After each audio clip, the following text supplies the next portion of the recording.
ladies and gentlemen, boys and girls. Welcome in round 5 of the 2024 Race Factory Gaming National Championship live here on Start Your Systems TV. I'm Kellen Brower, joined by Andrew Wood. A-Wood, oh boy, we're at the Wick.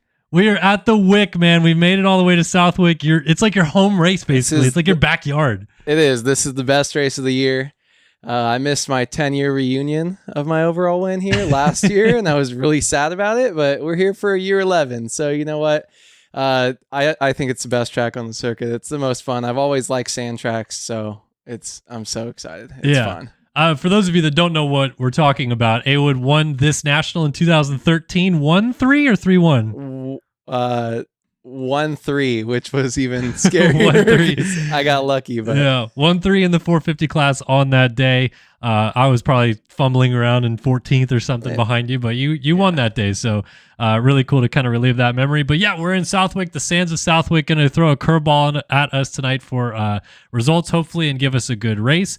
Like you said, it's always kind of a fun racetrack to race, but it is unique. It is something that we don't see every round because not a lot of jumps, but it is high speed, sandy. You got to stay light on the bike, up on top of the bumps as much as you can, and certainly a unique challenge for these guys. Yeah, I agree. It's so fun because there's maybe 4 jumps on the whole track that you're really catching air on. There's a couple more than that now that I'm looking, but I mean, it's all about carrying speed, momentum, how guys can work their way through the rollers. Really, a lot of chop and big berms and stuff. So it's really fun, high speed, lots of good crashes too. You'll see come out and bite some guys, but it's one of my favorite races for sure. Just it's such a different style than everything else. Absolutely. All right, let's get into our qualifying times here tonight for the Southwick National and MX Simulator. It looks like Pablo Vial has gone fastest, which he did earlier this week at Trentino for the MXGP of Trentino. 205.8 over a 206 flat for Payson Johnson. Everybody else 207 on back. Trevor Burns, Seth Shirley, Frank Jackson, Braden Carter, Eagland, all down in the 208s, 209 range. So clearly a little bit of difference up at the top of this 450 class, kind of a mixed bag behind that, but kind of, I guess, the same story we see every week, someone always separating, but in this case, it's 2 guys.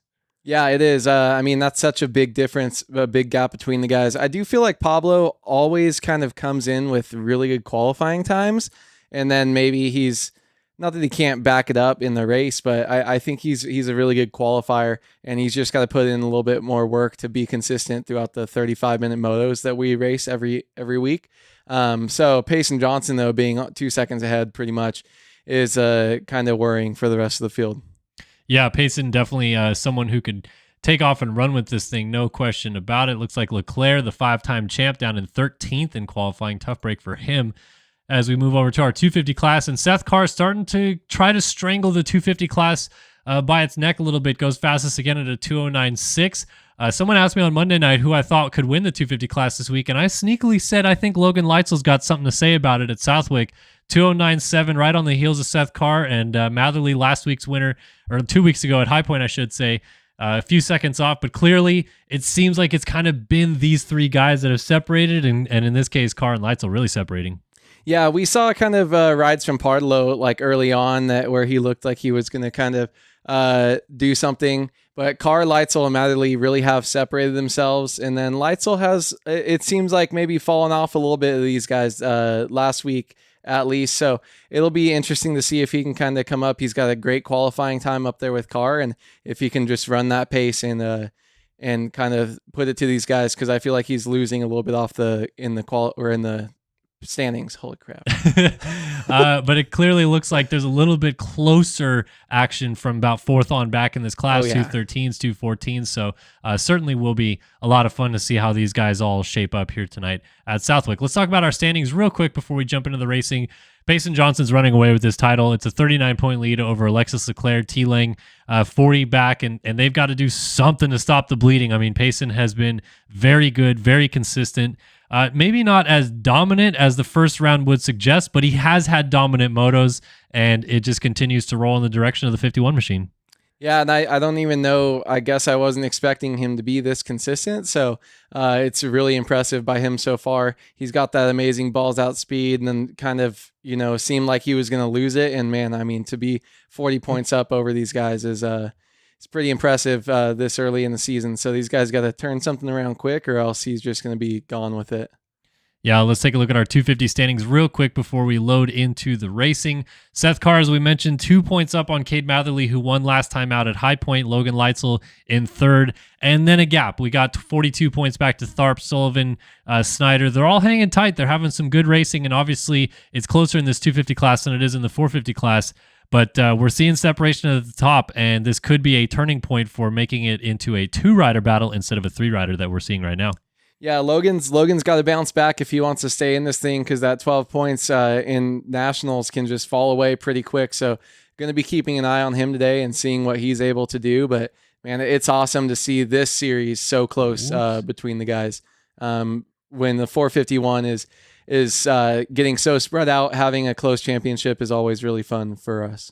All right, so I really quickly wanted to pull up something on the screen. Jet Wisdom has been doing this, and I think this is the right one. I could be wrong, but he sent me this. This shows how many sessions each person did in qualifying. And so again, sessions is basically 13 minutes of time that you put into qualifying, and that's, each one goes on and on and on. So Dylan Delaire, 43 sessions, Wyatt Grant, 39. And again, the reason we wanted to look at this is because it takes a little bit before you see some of the big names, but there's a few kind of fast guys that put in a lot of time to this racetrack. And as you go down and look at the order here, Payson Johnson, for example, he put in 14 sessions. Cade Matherly, 14 sessions up here.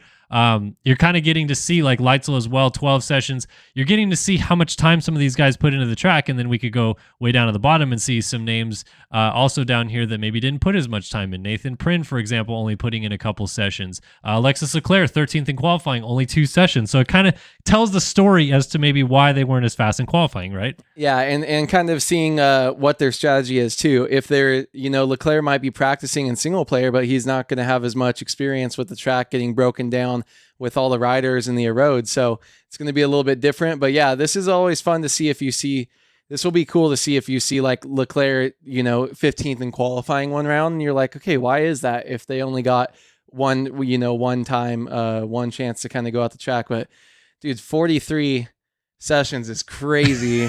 Whoever's are at the top, that's 9.5 hours. Yeah, that's all our buddy Dylan Delaire, who actually ran third for a long time in the GP earlier this week. What a legend. And, didn't quite pan out the way he wanted to. Not sure. Do we have the Consi already going? It looks like these guys are cooking around the track right now. And yeah, 250 Consi on the track. So let's get to calling some action here tonight, A-Wood, and check out what's going on. Yes, Jackson, I did get the Minecraft skins, so thank you again for asking. But I believe I do have them. So if I don't, that's on me. But you did send them to me, so thank you for that. All right.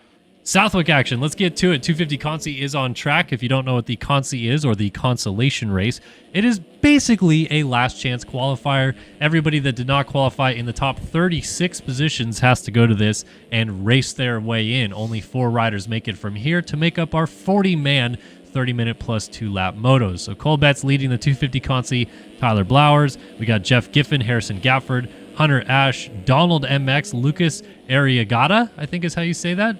Joey Bradstreet back here, Joseph Pilsner, Jeff Cooper, and myself in warm-up, all hanging out in this Consi, and Cole Betts taking off and running away with this thing a little bit out front. Yeah, I got a huge lead right now. Interesting always to see the different names that we get. Sometimes it's consistent, there's a bubble guy there, and then I feel like we do see, like we've seen Butters and a couple of these guys in a lot of them, and I freaking love Southwick. It makes me so happy. I just watching it. I love this track. It looks really good this year too. I don't know what's different about it, but it looks like it's like sunset too, kind of like the way the shadows are a little bit longer. It's perfect. This track is the best. It's perfect. I'm so excited for tonight. Let us know in chat, by the way, those of you who are already here joining us tonight, how the sound levels are. A-Wood and I switched mics this week, just went back to a kind of an old setup. He's using the brand new mic, but I think it works a little bit better for both of us because it can range over to him a little bit better, and I can use this one. So if our sound levels are off, let us know. If one of us is too quiet or too loud, please let us know, and we'll change that around. Back to the action, though. Looks like a good fight going on for second. Jeff Giffen who is not the red plate holder. He is just using red plate skins. I don't know whose bike he's on.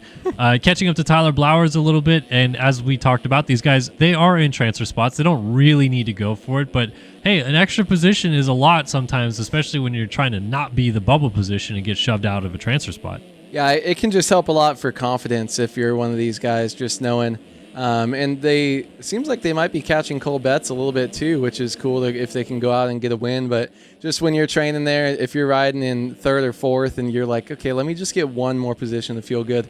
It's a little bit nerve-wracking being on the bubble, but at least they are pretty close. And I'm going to check the times. It seems like they've only got a 2 seconds gap, maybe 1.5 seconds back to fifth. So they do have to keep pushing and grinding, as you can kind of see the camera shot in the background there. There's a couple of these guys, they're coming, so you got to keep working your way forward as much as you can. Yeah, so Blowers holds the spot. Jeff Giffen still hanging out back here, and then it's Harrison Gafford who is in the final transfer spot as it runs, but he's got a little bit of company closing up on the back of him. Lucas Arriagada is in fifth on the 111 machine. Apparently he is inspired by Jorge Parado and trying to go into a transfer spot. He's bringing Hunter Butters Ash of Dr. Do Racing with him. So the top 6 positions pretty nose to tail, aside from Betts getting away out front. Let's see if these two riders can close up onto, I think it's Gafford, yes, they're in the 4th spot, and make a good fight for this final transfer spot as we are halfway through the Consi, 2 laps still to go.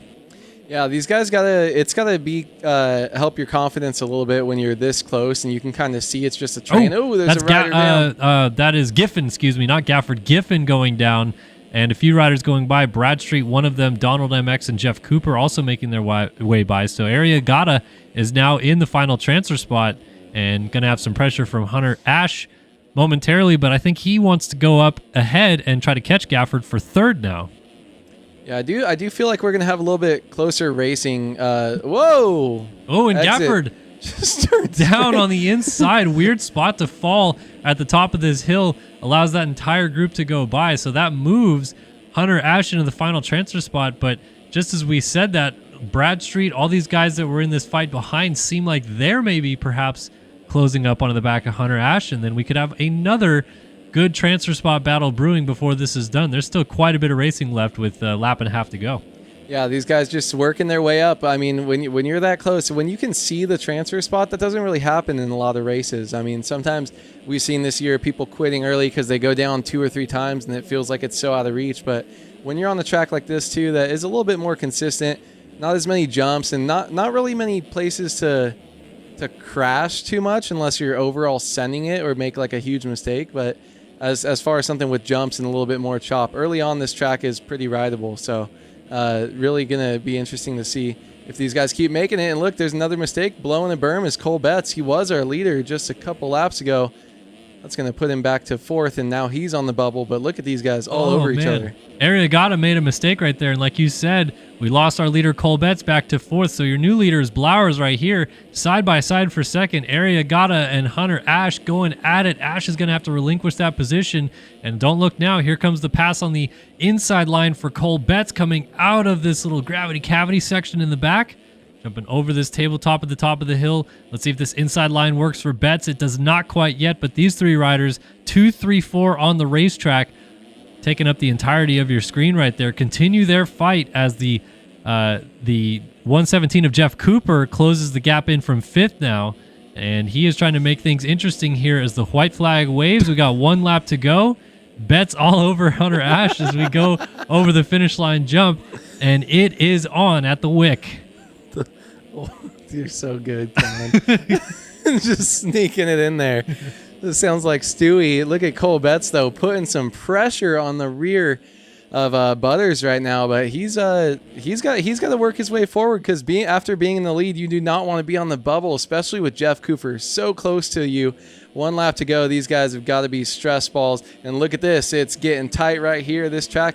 Small mistakes will lose you a lot of time, but a lot of times it doesn't make you completely go down. So you'll see a lot of yo-yoing and some great battles here today. And this is a really good one right here. This is going to end up great if Jeff Cooper can keep pushing. But Cole Betts wants to move up off that transfer spot too. He wants to work his way up there inside and not sit in 4th. Jeff Cooper has certainly closed this gap down in a hurry, but Hunter Ash is under attack for 3rd. Betts down the inside trying to make it happen. almost gets alongside, can't get the pass yet. Jeff Cooper back here licking his chops, hoping these two perhaps get together. Look at Betts down the inside, finally gets the pass done, and now Hunter Ash has to fall back in right behind him. Look at the inside line for Jeff Cooper. Side by side coming out of this corner. They're going to go bar to bar over the hill, and Ash lands beautifully in transition right there. Now Cole Betts is going after Arriagada for second. He's down the inside trying to make the passes. Cooper goes to the outside trying to get into fourth, and he's going to get the move on Hunter Ash. What a move by Jeff Cooper. And look at Betts on Arriagada. He puts him down. Oh! Arriagada goes down out of second place, and that puts Hunter Ash back in the final transfer spot. Absolute chaos for this final spot here at Southwick. Yeah, that's unreal, man. Butters was looking like he was going to be on the outside looking in there, and to get a gift like that with Arriagada going down is just a bummer so late in the race for him, but there's still some time. Anything can happen, and Jeff Cooper is still pushing. He looks like he wants to get another spot here, even though they're coming up close to the finish line. Yeah, this is going to be a close fight to the very end for these two. Meanwhile, Tyler Blowers snuck away. He's going to take the win in this thing as they roll up this big tabletop down the backside. Blowers in and out of the final corner, skirts away from the field, and transfers into the motos. He's won the consolation race. Cole Betts is going to pick up second out of this final turn. Third for Jeff Cooper, and Hunter Ash will pick up fourth. He's going through to the motos. Everybody else, including this man who on the last lap loses it, Lucas Arriagada, Joey Bradstreet, Joseph Pilsner, Harrison Gafford, Donald MX, Jeff Giffen, all heading home early tonight. So not a very big consolation race. Only about 10 riders started it, but even so, these guys still found a way to fight for 4 positions. Yeah, I mean, super close racing, and I think that's something we're going to have to look out for here tonight. We'll see if the 450 Consi is the same, but man, I think we're going to get these guys. These guys are going to be nose to tail all day long, and I think even with those fast qualifying times, we're going to see some great battles up front and throughout the field in this on this racetrack. But man, Butters outside looking in and with half a lap to go and just giving a gift like that, such a bummer for Arriagada. But man, it seemed like he was fine too. There's so much action going on behind him, and he just makes one small mistake and loses it. Oh, poor guy. What do we think about Cole Betts' move on Arriagada going out of that Buckley berm there and just cutting across the track and making sure he gets the pass done, but it costs Arriagada a transfer? Yeah, I mean, you gotta do whatever you gotta do. It's fighting for your life right there, or else you're gonna be sitting here for hours, watching some racing that you just barely failed to qualify in. So I think Betts just doing what he's got to do and make a pass wherever you can get it, and especially when it's kind of a fight to the death like that, and you are on the bubble. Every position matters, and it's a bummer that he just ended up on the short end of the stick there. Yep, just not able to quite make it through. All right, we are going to move on to our 450 consolation race coming up next as we get ready to drop the gate here another time at Southwick. Talon Brown, Mason Call, Carl Novak, Jack Fowler, Matisse Merle, let's see who else, Austin Bear, Justin Silvis, Ryan McLean, Rogan McIntosh, Trent Adams, Zach Fisher, Tommy Delaire is in this one, Jack Fowler, I think I already said him, Will Now, and Jack Haley also going to the line in this consolation race. We got 15 riders going through, trying to make it happen, and we'll see who is the best of the rest, trying to make it into the final 4 spots of the 450 class motos. Early times here tonight, but thanks so much everybody who is tuning in so far on Twitch or on Start Your Systems TV on YouTube. If you haven't already, if you're watching on Twitch, please be sure to sub to the Start Your Systems TV YouTube account. You may have noticed we posted some highlights from the Grand Prix on Monday, and we also streamed the Grand Prix on Monday as well. We'll be posting highlights after the motos here tonight. That'll go up tomorrow. So if you don't catch the full broadcast, you just want to see some highlights, some clips of it, we're doing that now as well. So trying to get a little bit more kind of a clean, polished, professional look to both sides of these broadcasts, and hopefully people enjoy that.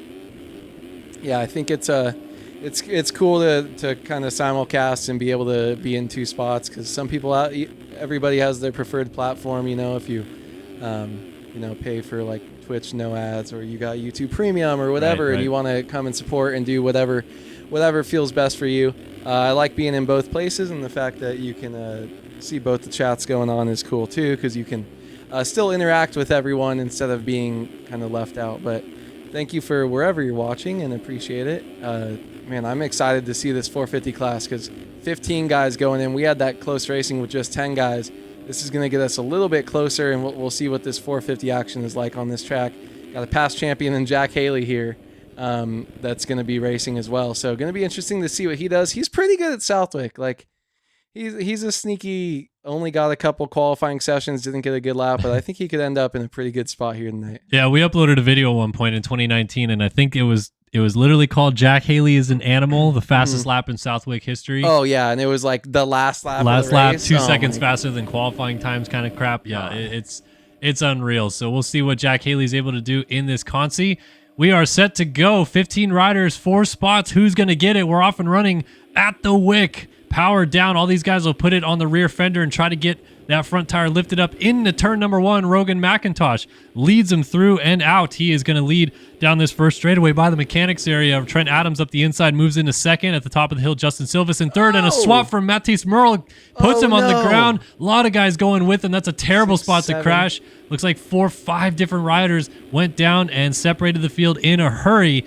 Not a good spot to go down, but McIntosh gets away scot-free at the front. That's crazy because right when it was going to get thrown to me, I was going to say, look at that starting shot where they come down over the drop-off. Look how close they are. No one was going down.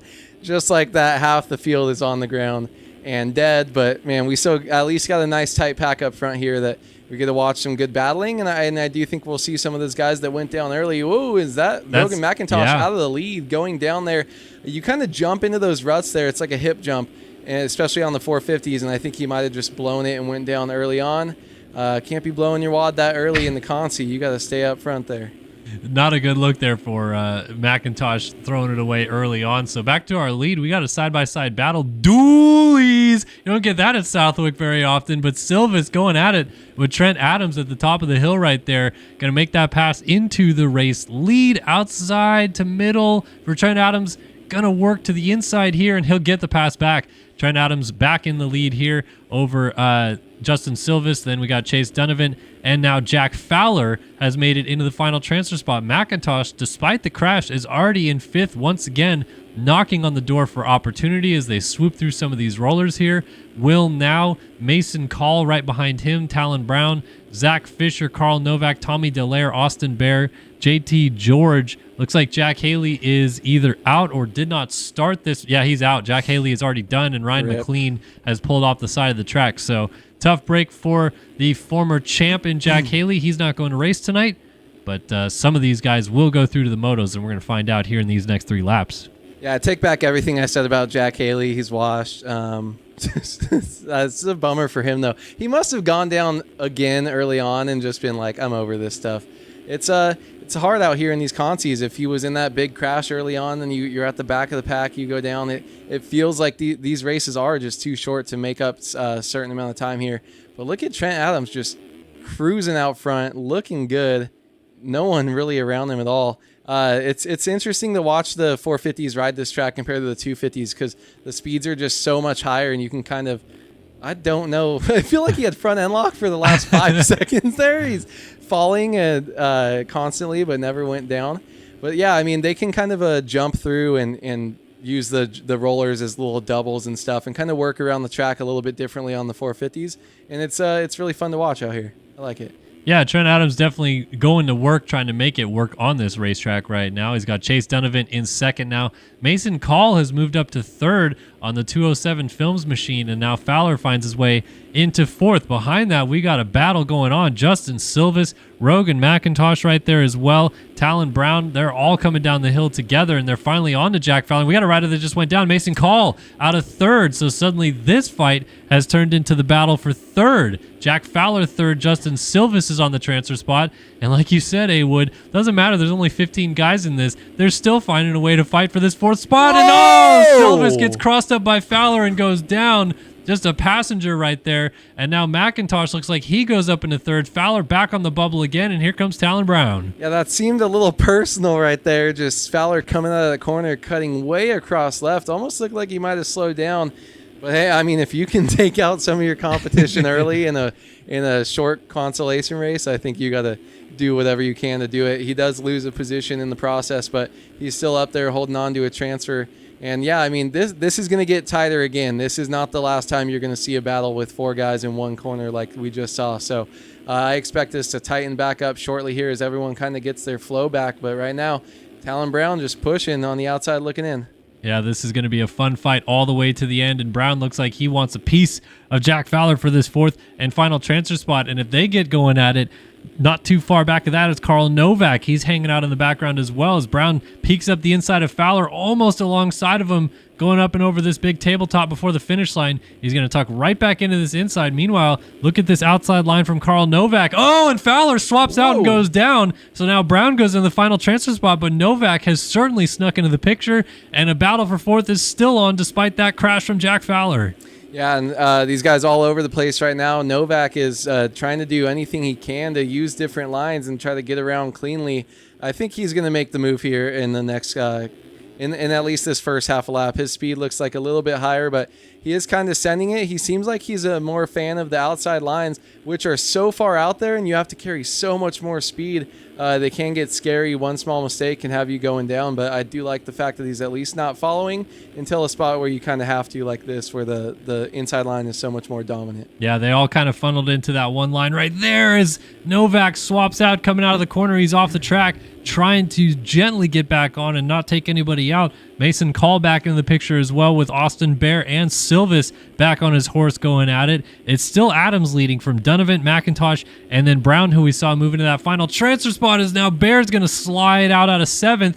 Drop back to 9th by the looks of it, going through is Matisse Merle on the TSCZ Productions ride, and now he goes down as well, so no one can stay on 2 wheels right now. It's all about Talon Brown trying to hold on to this final spot. We got a lap and a half left to go, and so far so good, but Carl Novak looks like he's getting back to work. He ran a 4-second a lap faster time than Brown did last time by, and so even though Novak made that mistake, it almost seems like he's got the speed in hand to go run him down again. Yeah, I mean, he definitely, his pace seems just a little bit higher than these guys, but he seems like he's a little bit loose. So interesting. You can kind of get away with it sometimes on a track like Southwick here, but where you're kind of flowing, if you're just loose enough, you let it kind of catch back right before you get to like a certain roller or something that kicks you. But there's also a lot of things that can come out and bite you. There's a couple sections like right there and right here where you're just launching and you have to be in the right gear and land in the exact right spot to keep your flow. And things can just come out and bite you. And I think that's what we're seeing. Novak's getting kind of a lot of extra weird kicks and kicks sideways. And I think his speed is high, but man, look at that. Just all over the place, pushes wide. Yeah, he's maybe a little too loose for Southwick. A little too frustrated, too, because he just got real annoyed with himself for that crash. Austin Bear is going to go by. Novak tried to get him back, but could not. Justin Silvis right here. White flag is in the air, so Brown now just has to hold on for one more lap. He's got a decent little gap to work with, so that's going to help his case. Big gap up to Rogan McIntosh in 3rd. He's starting to run Chase Donovan down, who's just been quietly holding on to this 2 spot, 5 seconds back of our race leader, Trent Adams, who's still got it under grips. Looks like he's on his way to winning this Consi. So it's really just about whether or not Talon Brown keeps it on 2 wheels on this final lap, or perhaps if he allows Justin Silvis into the picture. Silvis still just a few seconds back, about 4 seconds down, and Brown going to do everything he can to not throw this thing away. But it's easier said than done when you're in this position, in this final transfer spot. You start thinking about it. You start thinking about, okay, I'll be in the motos. This is what I could do. And then suddenly you're on the ground and out of the motos completely. Yeah, it's this track will just come up and bite you. I think in the moto I won like pretty much. I think I was pretty much in first the whole time, maybe dropped back to 2nd or 3rd and then got it back. But I fell twice in that moto. And it's just, it can come up and bite you no matter how comfortable you feel on any part of this track. There's so many high-speed roller sections that just your suspension compresses differently one time and you're on the ground. So he's got to feel good with this little bit of a lead and a cushion up front. But, man, one thing can come out of nowhere. So I think what he's going to do is just slow down his pace maybe just a little bit and get it to where there's nothing that can really come out and bite you. He's got just under half a lap to go. And I think he's the way he's riding, he looks pretty good, and he's going to probably bring this thing home. Still has a 3-second advantage over Justin Silvis here, so things are looking good. We got a rider down. Chase Donovan has crashed out of 2nd. That's going to allow Brown to close up to him, but he's still going to get up in the 3 spot and should be A-okay from here. Up front, though, Trent Adams has led this thing just about from the start, and he's going to lead it all the way to the checkers. Trent Adams takes the consolation race here in the 450 class. Rogan McIntosh going to pick up second at the line. Chase Donovan, one more turn for him, and he is through in third. Talon Brown, oh, Silvis got so close, man. Give him an extra lap, and he would have been there, but he's just going to miss out and go to the hauler early here today. P5 for Silvis. Austin Bear ends up 6th. Carl Novak going to be frustrated with that 7th. He's going home early as well. Zach Fisher, Matisse Merle, Tommy Delaire, Mason Call, Jack Fowler, Will Now, Ryan McLean, JT George, Jack Haley, all going home early tonight. A lot of guys did not finish this one. Shame to see that, but these guys up front, man, they put on a bit of a show, ran some good lap times as well. They're fired up for the motos. Yeah, bummer to see Silvis just short like that, and it's especially he was sending it so hard near the end, just pushing as fast as he could. You saw that with the way his last corner went, trying to get as close as possible, see if there's any change in cuts or anything like that, but doesn't look like he's going to get it. We still do have 2 guys on the track, but yeah, bummer for him to be just short, but man, these guys were looking good, and I think a little bit extra track or practice on this track might be good to kind of warm up before you go and race in the moto. Sadly, these guys are going to have a break. The 250 riders are going to go into their action pretty quick, but yeah, I mean, this track, it's the more laps you can get on it, the easier it's going to be to find all those holes and see how everything kind of breaks down. They're all out here saying, "Wake me up before we go." That's what we're doing in these consies, man. We're getting them all riled up and ready to race here. So these guys have all made it through. Trent Adams, Rogan McIntosh, Chase Donovan, and Talon Brown. We will see them in about 45 minutes for 450 Moto 1. But from here, moving into the motos, we have got 250 Moto 1 coming up. And for this one, Awood, we are going to go ahead and do another one of our channel point challenges and give these guys an opportunity to bet some channel points to pick our Moto 1 winner. We're going to give you guys a lot of time for this one as well. I think for this one, what we should do is, I guess we never. Oh, never mind. What we should do, for this one, I thought I maybe did hand out the points before, but I was a little bit confused. Let's just give them a lot of time to pick the winner, and I think we just go with the top 3 in points plus other, and people can bet other or the top 3 in points. So who will win 250 Moto 1? If you're watching with us on Twitch, you'll get a chance to bet those channel points. Who was fastest qualifier? Seth Carr again, right? So Carr, we got it was Carr, Leitzel, Matherly, and Cade Matherly all up there in the mix. We'll give you guys plenty of time to bet these channel points, or if you want to bet for the other person, you're welcome to do that as well. All right, here we go. Channel points. Bet them if you got them here in the chat. And we're going to go 250 Moto 1 racing here in just a minute. Who you got? Will it be Cade Matherly? Will it be Logan Leitzel? Or will it be our championship leader, Seth Carr? We're going to find out here shortly. And hopefully the people in the YouTube chat will just enjoy us bantering about this. If you're a gambling man right now, how many points are you dropping in on who, Awood? I mean, I'm probably going to drop 2K on someone. I'm just on someone, huh? Moto 1, I mean, Carr's already got some points going towards him, but yeah, I mean, he seems like a sneaky guy, but I mean, I'm also, if I'm going to be Justin Carrion, I'm going to go and I'm going to sprinkle a little bit on the other, or on whatever gets me the best odds and try to hit a long shot parlay, baby. But, I mean, yeah, I think any one of these guys, and maybe we'll see some people waiting until the gate drops to put their points down and kind of see where these guys start. But hey, even if you see the first 3 minutes of the race, you really don't know what's going to happen for the other 33. So, it'll be interesting to see, but man, Carr just got the speed where I feel like this is his track. Like he's just fast and loose and just, I don't know. We'll see, but maybe that can come back and bite him. So same thing with Payson Johnson. There's, it's like you can have that crazy high end speed and then, it can bite you in the race. Once the track starts getting rough, this thing is a different animal too. So I don't know, maybe a Carr. Who knows? Well, earlier this week, Seth Carr absolutely dominated the RFGP of Trentino, 1-1 performance, lapped all the way up to 4th or 5th in the first moto, came through the field and still won by 30 seconds in the second moto. Not against the same competition. We didn't have Matherly, we did not have Leitzel out there, but still, it seems like Seth Carr is fired up to do some damage in this championship. Yeah, and that watch that race, that track looked miserable. So if he's able to do that on a super crazy difficult track, then I think if you can find your flow around Southwick, he might be too fast to get stopped. Who knows? All right, well, while we still load in, going to the line tonight, we have got Cade Matherly, Caden Speck, Wyatt Grant, Jackson Vick, Axel Hall.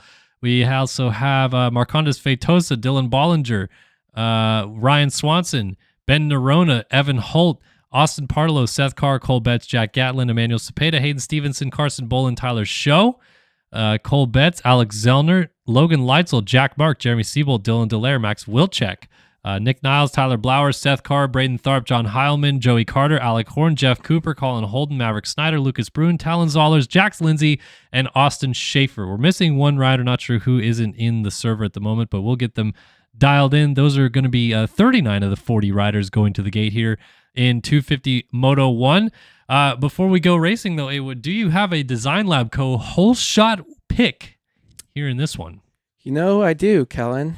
And I think it's going to be Logan Leitzel. All right, Logan Leitzel. I don't know why. I think it might just be like veteran type, like he's been around for a while, and I don't know, maybe this start though, it's all about getting a power wheelie. Whoever can get the right power wheelie off the gate, get that front wheel to be off the ground without having to let off or do anything else. You can definitely see someone come in and get a crazy start here at Southwick. So, well, I am going to go with all reliable in this 250 class. I'm going to go with the Panini Motorsports number 23 of Braden Tharp. So I got Tharp, and you have Logan Leitzel. Leitzel, one of the guys that we have listed as a pick who could win here. But I think Tharp has some good stuff up his sleeve to maybe get the job done off the gate. Pretty decently close betting so far. Most people betting on Seth Carr. About 57% of you think it's going to be Carr, but now it just changed. 48% Carr, 40% Leitzel, and 11% to Cade Matherly. But most of you think it's going to be one of those three. Only 1%. 100 channel points have been laid down on other 162 to 1 odds on another person winning this moto than those three. I think I might get in there. So we'll see what happens with that. But right now, it's certainly Carr, Leitzel, and Matherly, the clear favorites. Finally, we're in the server. That may have been the longest time ever. That was about 3 whole minutes that it took me to load into the server. Don't worry, folks. I'm getting a new computer soon, and we will be A-OK, gentlemen. So after the moto, we'll go ahead and pick those predictions. But it looks like, yeah, as time is about to expire, most people leaning Seth Carr, a handful of people leaning the Matherly side, but more on the Carr side than Matherly. So we'll see what happens. We are just about set to go. Predictions are done. 44% of you have picked Seth Carr, 37% to Logan Leitzel, 16% to Cade Matherly, and only 3% of you think it will be someone other than those three to win 250 Moto number 1 here tonight at the Wick 338. All right, folks, strap in. 30 minutes plus 2 laps set to go for 250 Moto 1. These guys are going to get on their horse. They're going to get off this gate, lean back, and try to make it to the first corner first. Who is going to get the all-important hole shot? Let's go racing in Massachusetts. It's Southwick and MX Simulator. Here we go. Yeehaw! The 12 of Stevenson looks like he's got a good nose up the inside. It's a bunch of Panini riders pushing out wide of Stevenson up the inside. Seth Carr looks like he's got it. He's side by side with Tharp. Who do you give it to? Tharp is going to get to this line first. No, it's Carr by a nose over the hole shot line. Seth Carr rips the Design Lab Co. hole shot as he leads up the hill on the first lap. It's Carr with Stevenson moving into second. Now Tharp pushing out to third, and a host of riders in tail behind him as they come down the hill. Those Panini bikes were wild off the start. 4 dudes were in the same gear, just side by side, humping their bikes, trying to get those front wheels off the ground. But Carr's the one that's able to do it, just edges out his teammate. That was crazy. And look at this, man. He is trying to just get out here, out front early, and just dominate these guys. I think his biggest thing is going to be if you can get a comfortable lead in the first couple laps, you can just kind of feel the flow and like kind of zone in on this track, and it almost feels like you're cruising around. Yeah, he is starting to put in a little bit of time already as well. And the rest of the field is Stevenson and Tharp now going at it for second. Tharp has made a couple quick moves to get back into position down the inside. He's going to make that pass on Stevenson, chop the line off, and hold on to second place. Stevenson almost lands on his rear fender as we go up and over the old finish line jump at the back end of the circuit. Stevenson back to third. Siebold makes it a Panini 1-2-4 right now as he's moved up into fourth just ahead of John Heilman. Heilman with a good start. We don't see that too much out of the 49, but good to see him mixing it up here. Lucas Brune 6th. Dylan Bollinger just getting passed momentarily by Emmanuel Cepeda. Cepeda goes to 7th. Bollinger back to 8th. Axel Halley in 9th. And Carson Bolin has now made his way into 10th. So we're keeping an eye on where Leitzel, where Cade Matherly are, because with Carr getting way out front, Leitzel in 19th place. Not good for him. And looks like the 25 machine, I can't even see him on the list right here. He's buried somewhere down the field, but Cade Matherly not having a good start to his moto right here. I don't even see him. No, he's in 13th. 13th for Cade Matherly. So Matherly in 13th place as we come around to complete lap number 1. Seth Carr over the finish line jump 4.5 seconds up on Hayden Stevenson already as Stevenson gets back around Tharp. These two continue their fight, but Seth Carr is gone. Yeah, these guys, at least a nice close battle up here. Stevenson was able to make the move around Tharp, but Tharp looks like he's not giving up, holding right onto the rear wheel as they come across to the old finish line. Do you know when they moved the finish line from here to where it is now? Or from the back jump to when it was there? The back jump to there, I think, was like 2002 or 3, somewhere in like the mid-2000s. And then it was that jump for a while. Yeah, it was when they turned the track around, which was maybe 5-6 years ago. They turned the track around and they put the finish line at that kind of double thing. Yeah. Okay. But it's been at a few different spots. Southwick has changed direction a few times, had the finish line jump in a few different spots, and also this section right here is completely different than what it used to be. It used to kind of turn down off this hill right here, go back into the bowl, come back up this hill over here. Do you remember that? It was kind of going around all these trees back here, but now it's completely different. It's not too much different from what it was in 2013, but I do remember the old school style. Yeah, there was a lot more going on there. It is interesting just if you could show like the history of the different track layouts of Southwick. I feel like this is one that has changed a good amount actually, just as far as little reroutings. But man, these guys are battling right now. Braden Tharp does not want to let him go, but I think these guys are losing touch with Seth Carr in the lead though. So this is kind of just going to be a battle for second unless something happens up front. Yeah, I mean Carr's already put 7.5 seconds on the rest of the field. That's not Tharp. That's yeah, it is Tharp. Oh, no, it is Siebold. Excuse me. What so happened Tharp to was Tharp? in 9th. I don't know. I just saw his name at the top of the screen. Wow, Tharp, has pushed all the way back. Siebold snuck up there. We thought it was Tharp the whole time. Couldn't quite see the 10 versus the 23. I don't know. Maybe I need to get my eyes checked again. I had LASIK in the offseason.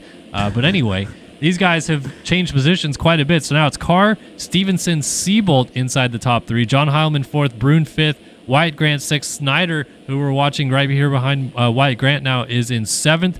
Tharp 8th, Zellner 9th, and Alex Holly is inside the top 10. So Leitzel in 20th place right now, and Matherly in 14th for our two guys that are trying to be in this championship fight. Not exactly what they're hoping to have done as the fights continue in this midfield. Tharp looks like he's pissed off about that crash, and he crashes again thinking about it. So he goes up the inside, plows into that tough block, and down he goes. Here goes a ton of riders by. This will give us a chance to see how far Leitzel is back because he's still behind this right there down the inside. Leitzel, not a good start for one of our fastest qualifiers here tonight. He's got some work to do.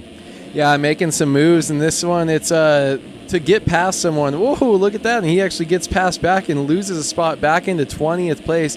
I think this track is very difficult when there's so many guys like this and you're trying to make moves because it's all about like a speed difference. Gets 1-2 spots there from small mistakes, but it's not like someone's completely floundering on the inside or not as many people going down. The racing I do feel like is a little bit closer and lap time wise, so he's really got to make some magic happen if he's going to want to get all the way back up. If maybe inside the top 5 or something he would be happy with after this, but it's going to be a difficult and a really long race just fighting this track. And you see there's 7 guys in front of him right now. He's trying to get around, but I don't know how long it's going to take him just to get around this small group. Because he goes around the tough block right there. And yeah, This group Hotline. is really interesting. Max Wilczek right in front of him there with Colin Holden, Jeff Cooper, Bollinger, Wyatt Grant kind of leading this train. Really kind of interesting perspective to see what he has to deal with just to make some of these passes, because there he goes. And then Matherly just appears out of nowhere. He's suddenly back here in 17th. So 17th and 18th side by side, Matherly and Leitzel, not a fight we expected to see them in,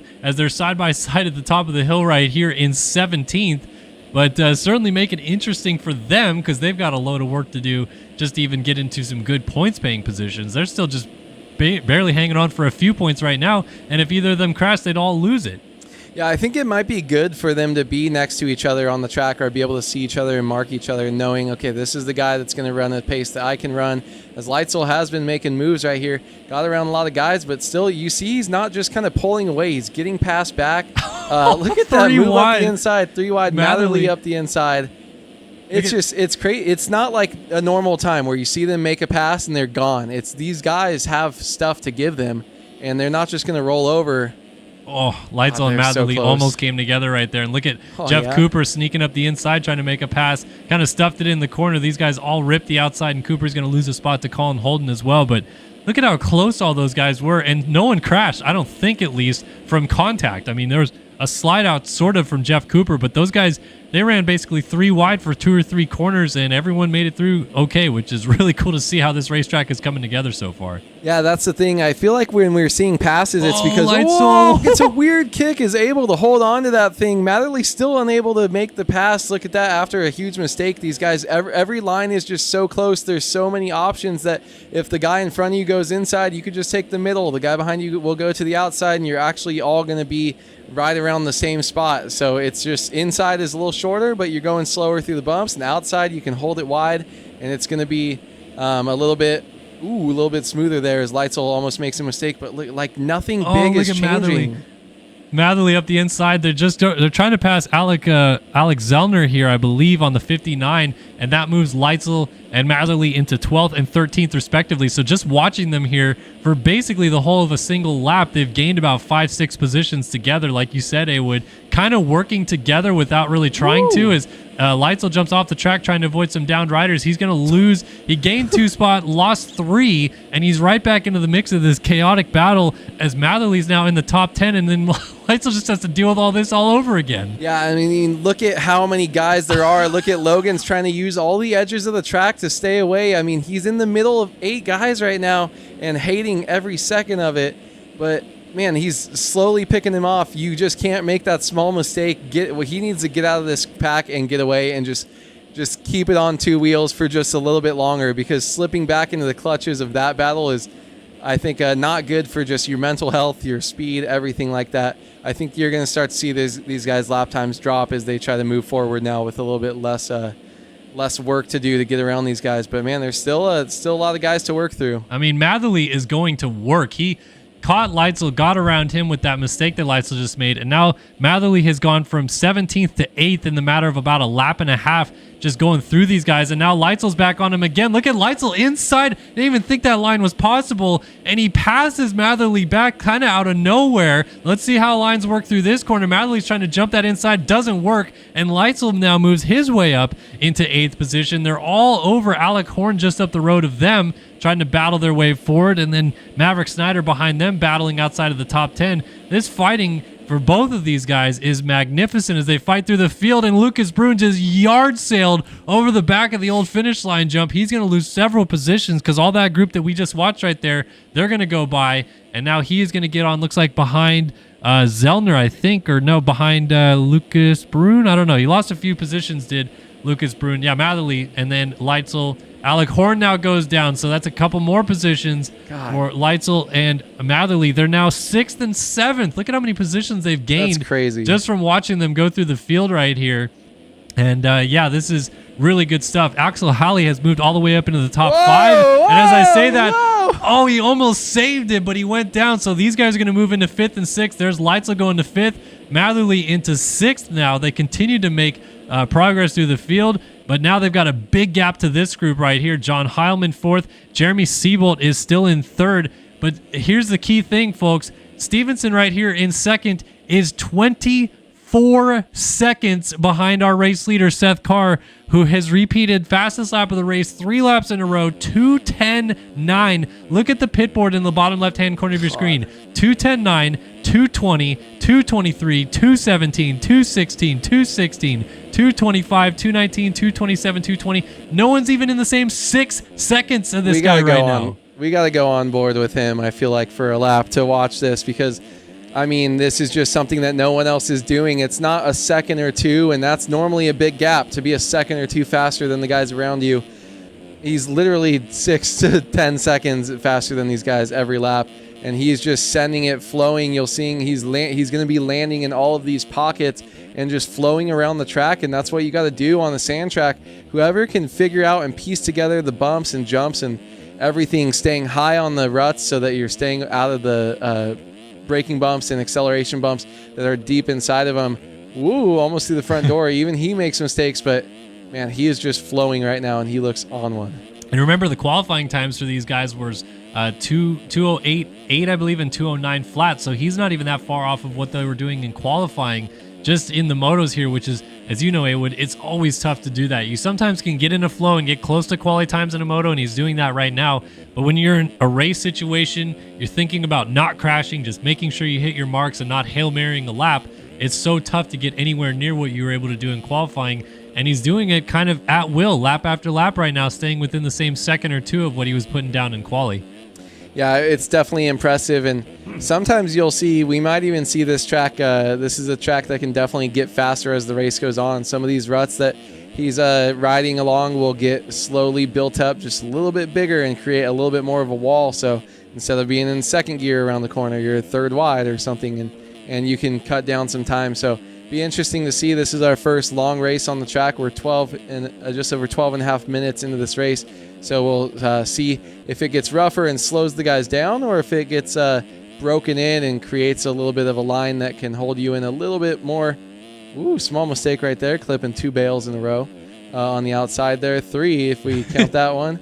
And but he's still probably going to drop like a 2:14 or something that's going to be faster than what the rest of the guys around him are running with all these mistakes we've seen. Let's see what it is, 2:12.2. So again, another very quick lap time. He's all by himself right now. If you look in the track map, upper right-hand corner of your screen, I mean, no one's even close behind him. He's starting to finally to catch a little bit of the lap traffic, so we'll see if that becomes a hindrance for him as he deals with going through those guys. As John Heilman has made the pass on Jeremy Seabolt. Nice move for the 49. Could have been Record's 49 machine up into third now as Seabolt slots back to fourth. Matherly fifth. Leitzel still on his heels in sixth. Lucas Bruin is on the charge on the TSCZ Productions number 43. He's moved into seventh, and he's kind of stuck with this group ever since that big crash he had on the old finish line jump. He's kind of hung right on the hip here of Leitzel, and a nice job on the 43. Yeah, he was. It's a bummer when you're up front early and you go down and you find yourself behind the group. But at least it's the two guys that are the only two guys on the track that are actually moving up and moving forward through the field. So you can hopefully, once you settle your nerves, kind of grab onto the back of them and keep riding at that faster pace. And I think it'll be good for him, and he'll work his way up. But I'm impressed by the guys up front too. That like Stevenson has even separated himself a little bit in second place. I think it's impressive for those guys that have started up front but are able to hold on to it, as well as separating himself from a little bit the rest of the field. But man, these are the guys to watch right here, is Logan Leitzel and Matherly, as they're still nose to tail just trying to rip through this field and gain as many championship points back as they can and get a good finish so that they can regroup for Moto 2. They're basically the only guys in the same zip code as our race leader, Seth Carr. Leitzel put in a 2:13. Last time through was a 2:16, and now moves down the inside to get around Matherly. I feel like Leitzel's fired up to try to get as far up as he possibly can. Maybe still has a shot to get all the way to second because he's only 14 seconds behind Stevenson in second. And meanwhile, a change for third has occurred again. Seabolt went back around Heilman as their fight continues.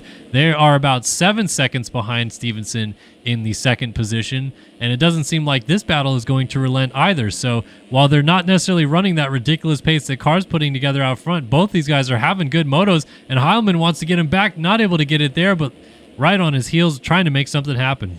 Yeah, I mean, he's pressuring him as much as he can, and these two just two people you haven't really seen running up front like this and battling each other too much, or if they have been, they've been battling for a little bit further back position. But that's what happens when you get some of the guys going down early and you get a good start. They could just put together this good race, and I don't think Heilman wants to let Seabolt go. I think this battle is probably going to be one that lasts all the way till the end of the race. Yeah, this is going to be a good fight, and before long, it might even be a fight that includes Leitzel. Leitzel's got the gap down to 4 seconds behind them now. We'll just wait here for just a second and see what that gap looks like. There is Logan Leitzel with Matherly still on his heels. Leitzel is cooking right now. This might actually be one of the better laps we've seen from someone other than Seth Carr. He did that 2:13.6, but this one looks to be even faster than that if it comes around to be so. Yeah, 2:12.9, so starting to be able to do what Seth Carr has been putting down out front. Carr still in the 2:12.2 range, but at least that one was comparable. Leitzel's doing some good work here in the 5 spot now, closing up on the fight for third.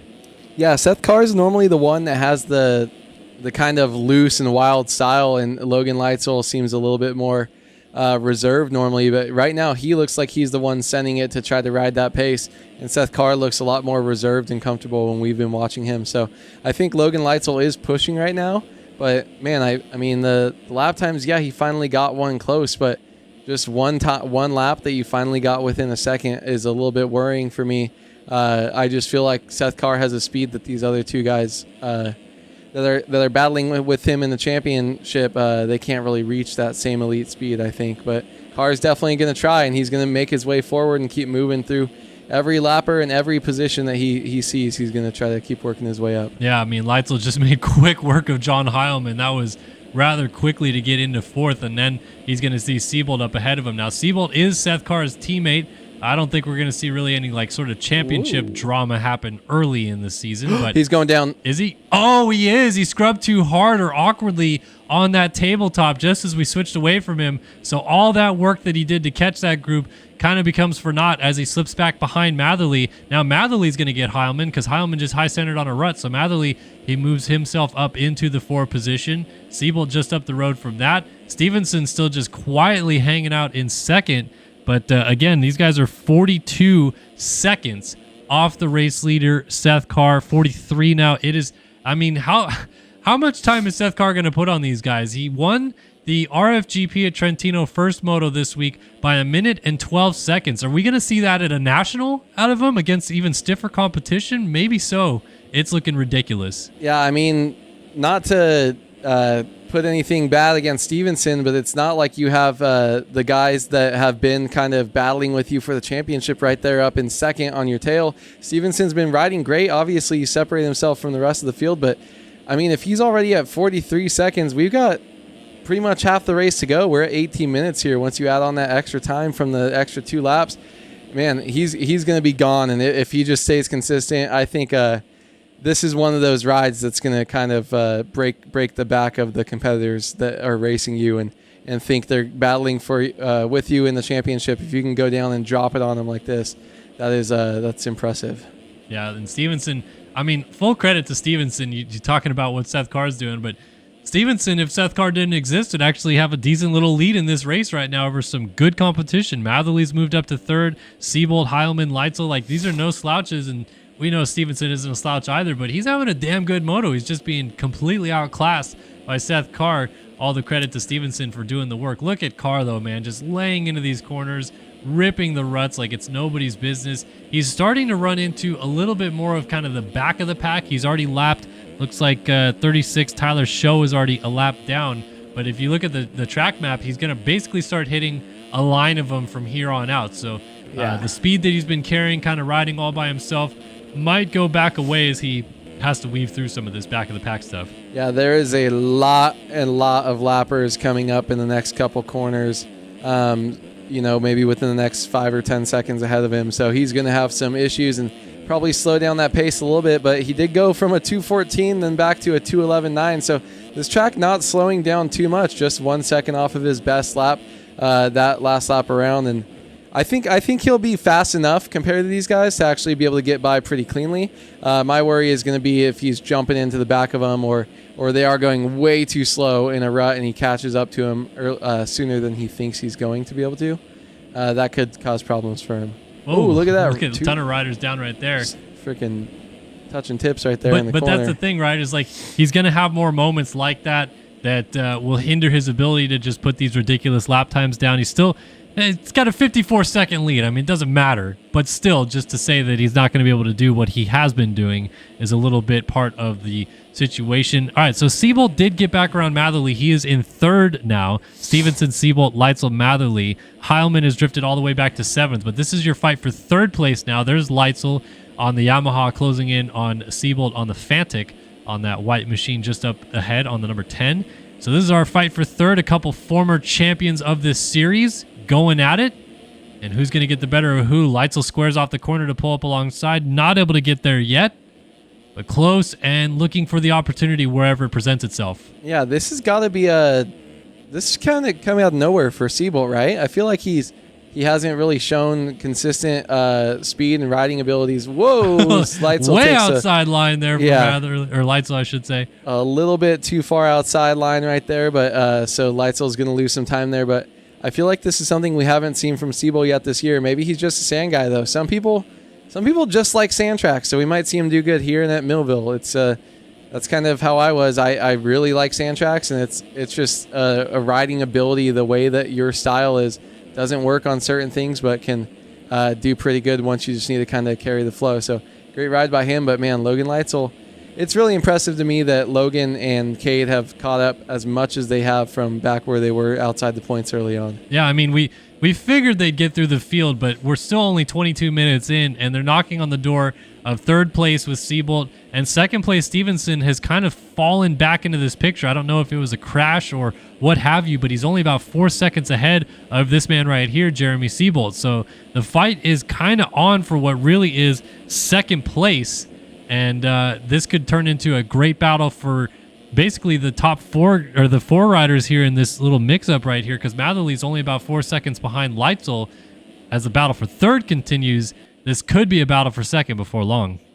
Yeah, I mean, I think Stevenson's just maybe the track's getting to him. I don't think he's actually fully gone down off the bike, but I think the track might just be getting a little bit rougher, and he's just having some issues flowing because they, too, haven't really caught up to the lappers yet that Seth Carr is having to deal with. So just making small mistakes on his own, slowly falling back into the clutches, but putting together a clean lap right now and trying to separate himself once again from that group. He's having an amazing ride here tonight in second.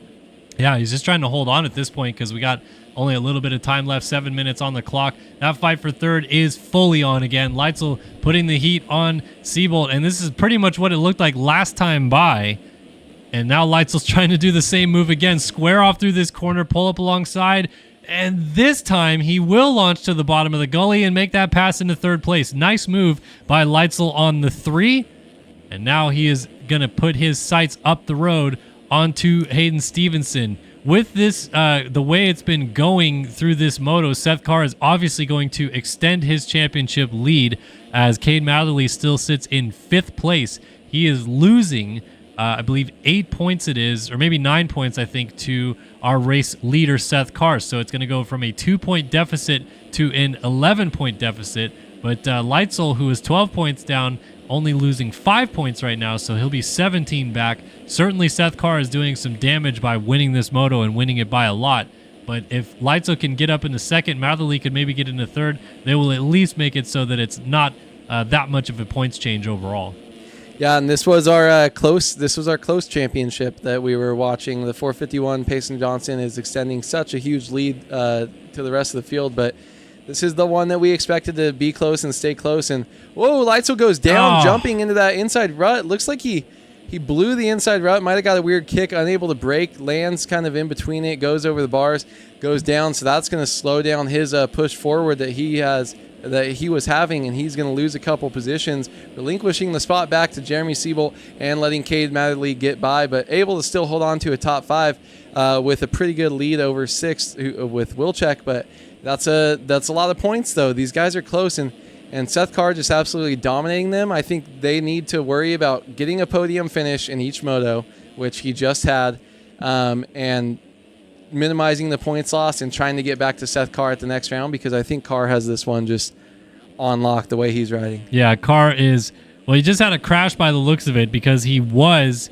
over a minute ahead of the field. Now he's 52 seconds ahead of Stevenson, did a 2:25.445 last time by, still weaving through lap traffic, and he just looks like he got around quite a big group of them, and then has some clean air up ahead of him now, so that's going to help his case a little bit to continue to extend this race lead. Coming up to the final 4 minutes to go, Matherly has moved into third. He got around Siebold just as we switched away by the looks of it, so Leitzel's back on his horse trying to get to this fight. I think Matherly and Leitzel both really still sniff the opportunity to get second in this moto, and they're doing everything they can to get there. And if you're Matherly, for example, if you get a second in this moto, as much as Carr just absolutely destroyed the field, the points lead will still only be 5 points as it runs, or after this moto, I should say, if he gets all the way to second. Yeah, and I think that's going to be a great mental thing, because it's like, okay, if he's the one that's dominating me today at this round, the best I can do, I had a bad start, is get up to second and finish there, minimize the points loss, and then come back and try to beat him at the next round. It's all about focusing on the championship right now, and that comes down to these individual motos where you get strong. And I think he sees Stevenson up there, and he sees the time left, 3 minutes plus 2 laps, and he's thinking, this is a race that I can do this. I can get second, and I'm here in the championship, and I want to take this thing home. This has been a great ride so far, and he's definitely not slowing down. Yeah, and he is putting the heat onto Stevenson now to respond. And Leitzel, round the outside of Siebold, has made that pass stick onwards. He goes looking forward, trying to catch back up to Matherly. These two have been inseparable this entire moto, it seems. We went to them at the beginning while they were still battling in 17th and 18th. Now they're battling for second as they catch up to Hayden Stevenson. Stevenson has been by himself this entire time, and Matherly finally gets up alongside of him, jumps over the top of the hill, and Cade Matherly takes over second, almost blows the corner. Stevenson's trying to fight back down the inside. Let's see if he can make this move work into this corner. Through the inside, still side by side. Matherly might have to back out of the challenge, and he does. Stevenson gets it right back. That's awesome by Stevenson to know you fought for 27 minutes. You don't want to just relinquish the position so late in the race, and just able to come back and come up the inside of him and make that move happen. Perfectly executed that corner, exited at the right time to carry his momentum, kind of block off that line for Cade. And Cade's got to push, man. He's going to make him work. But look at Leitzel right up on the rear of both these guys. Leitzel might be able to get a twofer here if he picks the right spot on these guys. As there goes Stevenson, not completely off the bike, but gets a kick. That's a sneaky, probably toughest part of the track right there, I think, is coming up that old mechanics area. Maybe it still is, right before that drop-off. And there's so many crashes right there, and just pushing finally bites Stevenson. But, man, back to another Cade and Logan Leitzel battle, and this time it's for second. Yeah, well, that, as to your point of that section of the racetrack, what happens there is your suspension completely unloads at the top of the hill, and you jump all the way down the hill, and if you're slightly sideways, that G-out can be brutal for you. As we saw there with Hayden Stevenson. But this fight just continues to roar on. Leitzel and Matherly going at it for second here at Southwick. A minute off of race leader Seth Carr, but these points are so valuable for the championship. Ooh. Leitzel rips the outside, trying to get a it. drive up on the right side of the hill. Let's see if Matherly can get the power down. They're going to go over this tabletop together. It's all down to this next corner, and I think Leitzel's going to get it, although Matherly's going to use this inside. Does it work? Oh, it's so close. Who's going to get this corner better? This time it's Leitzel down the inside, moving back into second place. What a pass. And these two have come from so far down in the field to get to this position in the first place, limiting the damage in the championship. Yeah, I know he's probably got spotters as well, but do you think Logan Leitzel got into second place, saw his pit board, and it shows you the gap that you're behind the leader, and was just like, what the fuck is happening? Dude, for real. Like, how is this real? Someone's probably telling you, yeah, dude, he's leading by a minute, but when you see a 60 pop up on your pit board, that's not a good feeling right there. Yeah. But, I mean, you know what is a great feeling is him battling, being able to make that move on Cade right there, and seeing that P2. And Cade, same thing, sees that P3 on his pit board, and he knows he's got it good. Is he right? Yeah, he's all so close. He's inside his little arrow there. So Cade's got the ability to make a move happen again. Remember, these guys haven't been perfect from the start. They've had some small mistakes, as we saw. Oh, no, that was the lapper. Thought Leitzel blew that corner there. But Cade, he's got to keep pushing till the end. These guys, this is the championship, and these are two huge points that matter between these guys. Yeah, this fight is certainly not over for Matherly and Leitzel, and we'll carry it all the way to the end for you guys here. here is our race leader checking back in with him. Time has now expired. He will get the 2-lap board next time by, and he is lapping Jeff Cooper, who is 18th in this moto. So he's now lapping up into the points, which doesn't sound that crazy, but still the field is pretty locked together outside of this man in the race lead. It's pretty much a giant group of riders from third back to this rider here, Jeff Cooper, still pretty much nose to tail for the most part. So car's doing some serious damage to even start getting through the field. Whoa, a little mistake right there, but a nice save. And yeah, I mean, we theorized going into this moto, he looks like a new man. He lost that championship indoors to Erasmus Balzer. It was so close in that 250 East title, and it just seems like it's reinvigorated his skill sets, and they've come right back to the forefront in this national championship. He has been a force to be reckoned with, and now he's proving that he can dominate motos easily in this 250 class. Yeah, I mean, this is the type of domination that we saw kind of from Seth Shirley. It's gets to a point where you're in this class and you realize you kind of can break away and become the star of the field. And I'm wondering if we're going to see Seth Carr move up to 450s anytime soon, if he, especially if he secures this championship and keeps having rides like this, and what he's going to do. I'm a fan of, you could stay in the 250 class though, because the bikes are so different. But you know, if he's ever forced to move out, it's going to be interesting to see what can happen. It really seems like he's separating himself, and it's not just the track here today. I think he went from the fast guy that crashes a lot in my mind to now he's just really fast, still a little bit loose, but title contender sort of rider, and he's crushing it right now after just coming up short in the Supercross season, but then coming out here and doing this. Yeah, the points are still close, but Seth Carr, I think this is a pretty big statement ride for him. Yeah, he's certainly making it quite a show in this 250 class as he keeps making small mistakes. Oh, Matherly's back into second. We have lost Leitzel. He's all the way back behind Seabolt. And now sandwiched between Seabolt and Stevenson. So 2 laps to go for this group of riders. And now Leitzel has to go back to the drawing board again. It just seems to keep coming unglued for the 3. Maybe like you said, Awood, he's riding so hard as he low lines the tunnel right there. He's riding so hard, so loose and fast that the mistakes are just shining through aplenty in this moto for the 3. Yeah, I do honestly believe that he was riding a little bit over his head to get up to the position he was at, and he still kind of is. But I mean, at this point, 33 minutes into the moto, you're only going to have 1 lap once you come around the next time. So you've got to send it and get those points back, as he just makes it look easy right there, making the move past Seabolt again, still sending it. But if I'm Seabolt, I'm thinking, okay, this guy's still sending. He wants to get back into that 3rd place position. Those are 2 valuable points that he's going to be able to get. If he keeps moving up here. Oh, no, he is in 3rd. Never mind. We're good. But good. He's still going to want to send it. You know, maybe something happens with Cade. I think Cade, how far is he behind Cade? He's about 6 or so seconds by the looks of it. Enough. You got to keep sending it. Try to stay close. But, man, those guys, one thing they're not touching is Seth Carr, because he is friggin' checked out. This is an insane ride. Yep, white flag has just waved for our race leader, Seth Carr, on the number 15 Panini Motorsports Fantic. Coming down through the mechanics area, has lapped all the way up to 17th place now. Just absolutely ripping through the field like nobody's business. And this has been one heck of a moto to watch. Like I said, because he hasn't lapped as crazy far through the field as he did at Trentino earlier this week, it maybe doesn't look as aesthetically crazy. But then you look at the gap and you go, oh, 57 seconds over Logan Leitzel. Oh, yeah, he put in the work this moto. Definitely made it his moto to take, no question about it, getting through some more lap traffic.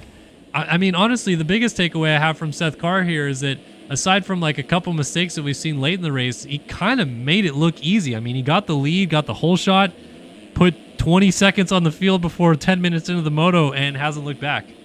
Yeah, I've got a hypothetical question. All right, hit me. If he starts like him and then Leitzel Matherly right on the rear wheel, how far does he win the next moto by? Honestly, I mean, the lap times are still ridiculous. He's like 2 to 6 seconds faster than them still consistently every lap. Yeah, I mean, it wasn't last time by Leitzel laid in a 2:12 and it was a 2:17 out of Seth Carr, but the fastest lap time difference between Carr and Leitzel is basically a full second, and that, you know, Leitzel never really was doing like 2:10s. Carr put in several 210s consecutively. So I don't know, man. It's a tough bet to say he wouldn't win it. 25 to 30. 25 to 30. I could see that. I mean, like I said earlier this week at the RFGP of Trentino, came through the whole field pretty much and still won by 30 seconds. Lesser competition. I get it, but he is certainly showing that he is the man to be beaten in this 250 class. He's going to extend his championship lead, and what a win it was. Moto 1 at the Wick goes to Seth Carr. Absolutely unreal ride. And then, okay, so now we get to watch Logan Leitzel for a minute because that's how far ahead he was. And look at this, still just fighting back here, working his way through lappers. This track is absolutely beat, and I cannot wait to see the 450 race. If this is what happened here, what is Payson Johnson going to do in the 450 class? This is absolutely unreal riding by these guys. But it's impressive to see Logan Leitzel and Cade we checked in on them at 19 and 20 early on, and now they're both running up front 2-3, and Leitzel was able to get the better of Cade. It was a little bit back and forth for these guys, but they were able to work their way all the way up through the field. And man, this is why this point series is so close, because these guys have turned themselves the class of the field. Yeah, I mean, like you said, it's kind of proof in the pudding that the top three in the championship still ended up top three in this moto. As chaotic as it was for them to get there, Leitzel ends up second, and Matherly will indeed hold on for third. So that's a 5-point swing right there. That is huge for Seth Carr to pull out to a provisional 7-point lead in the championship. Siebold ends up fourth, and Hayden Stevenson has to settle for fifth in this moto. Then look at this, 36 seconds back to Lucas Brun. So even that top 5 group put in some serious time on the rest of the field as well. Brun pretty far back. Here's Max Wilczek in the 7th position. 8th for Maverick Snyder. 9th for John Heilman. Still has Partillo right behind him. Colin Holden. Evan Holt is in the 12th spot. Wyatt Grant in 13th is the last rider on the lead lap. Cepeda, Jackson Vick, Jack Mark, Axel Halley, Jeff Cooper, Austin Schaefer, and Jack Gatlin all were a lap down. Let's take a look at some of these fights to the flag. Looks like Colin Holden was able to sneak around Partillo. He's going after Heilman, but I think Heilman's going to survive. Across the line, Lucas Brun picks up 6th, 7th for Wilczek. Snyder gets 8th. John Heilman is going to end up in 9th in this moto. Colin Holden, solid top 10 for the Digital Worldwide, 275. 11th for Austin Partillo. Evan Holt in 12th, and Wyatt Grant will be the last rider on the lead lap. We'll get those penalties to come in. Larry Loop out right there. Larry Loop out indeed. So this kind of shows you, though, if you look at the timing, it kind of shows you guys where the tier list of these racers is. You got Seth Carr, who's pretty much like alone in S tier right now by himself, I would say, for this track. And then you've got that right behind him as that Logan Leitzel. You know, that's why that championship points are so close. But then that Stevenson, that 3-4-5 battle right there is crazy, because then you see that huge fall off to 6th place. So it's just crazy to see like the different groups of people and where there's a huge separation mark of just where those guys are at. But man, great rides. Anything change? No, it looks like penalties kept everything the exact same. Seth Carr is our 250 Moto 1 winner, and it looks like we had 17,000 channel points or so going out to everyone who bet on Seth Carr for that. Actually, I should say 17,000 channel points specifically went to Wheezy and 4 other people. Okay, so it looks like, if you bet Seth Carr, 44% of you picked him, and the biggest trend, Wheezy, bet with 4,090 channel points for a 2.26 to 1 ratio. So basically ended up with about like 9,000-ish channel points out of that, 8,500. That's not crazy. too bad. Let's go ahead and pick our 450 Moto 1 winner then, and have you guys do that. We'll give you guys a Moto 1 prediction. Who should we throw in this one, A-Wood? Yeah, let's see how smart you guys are now. Payson Johnson, obviously. I don't even know who. Alexis else is Leclerc, here. not as much time on the track. Maybe not up there. Ooh. Pablo Vial, our fastest qualifier. We could put him in the mix. What else we got? Do Alexis Leclerc, might as well. Former champ. T. Lang also is pretty fast. We'll do Tyler Lang in the mix. Not gonna lie, I can't even think of the 450 class right now. Come on, bro. Pick somebody. I don't know anyone, dude. I just talk. I'm dumb. Let's see. I mean, Carter probably No, not Carter. He's been gone for Seth 2 weeks. Shirley on the 2. Ooh, does he come out? And I wish we still had qualifying up. Do we? No, I don't. Sorry. Braden Castellaneta, he's been pretty good. Hubbard, we know a whole shot. I say we got Braden Castellaneta. Okay, so that'll be our 5th option. Braden and other. Castella. Have fun with that one. Know how to spell it, don't worry. And we'll give you guys 5 minutes, which means it'll go into the moto a little bit, but go for it. Start betting those channel points, get in on the action, and see who's going to win 450 Moto numeral uno here at the Wick. I can't believe I just lost. I don't know why I bet other in that class, dude. There's only one person that can freaking, or 3 people that could win. I was sitting there and I was like, who's the 4th? Oh, no, not even close. Let's see where this is going. Oh, holy cow. Everyone picking Payson? There's already 17,000 channel points for Payson Johnson. Oh, man. 8 people have picked Payson. Gavin, 1959, dropped 7.9K on Payson. I think people think Payson Johnson's going to win. Only 14% people have voted against him, and they all have gone with other. Nobody thinks it's Vial, Leclerc, Lang, or Castellaneta yet. Which, hey, look, just throw a few channel points down. There's 37,000 channel points gone the way of Payson Johnson. So even if you throw a little bit of a bet down on someone else and they perhaps win this moto, you could pay huge dividends. For example, Easy got one. Look at that. For example, yeah, someone put Wheezy put 1,000 channel points down on Alexis Leclerc. He'd win 58,000 channel points if he wins. That's so many channel points. That's actually one of the craziest things I've ever seen. Just sprinkle a Vial, sprinkle something going on. Oh my God. I'm gonna be a little sneaky beaky like in this one, and I'm gonna wait for the whole shot. Speaking of, do you have a Design Lab Whole Shot Co pick? Design Lab Co. Whole Shot. DesignLabCo.com is where you want to go to check out all the sweet stuff that Nick Porter's always putting together. I mean, obviously Hubbard is the go-to. Let me think, man. Leclerc's a pretty good starter in the sand. I don't know. I'm gonna go Brandon Larson. You're crazy.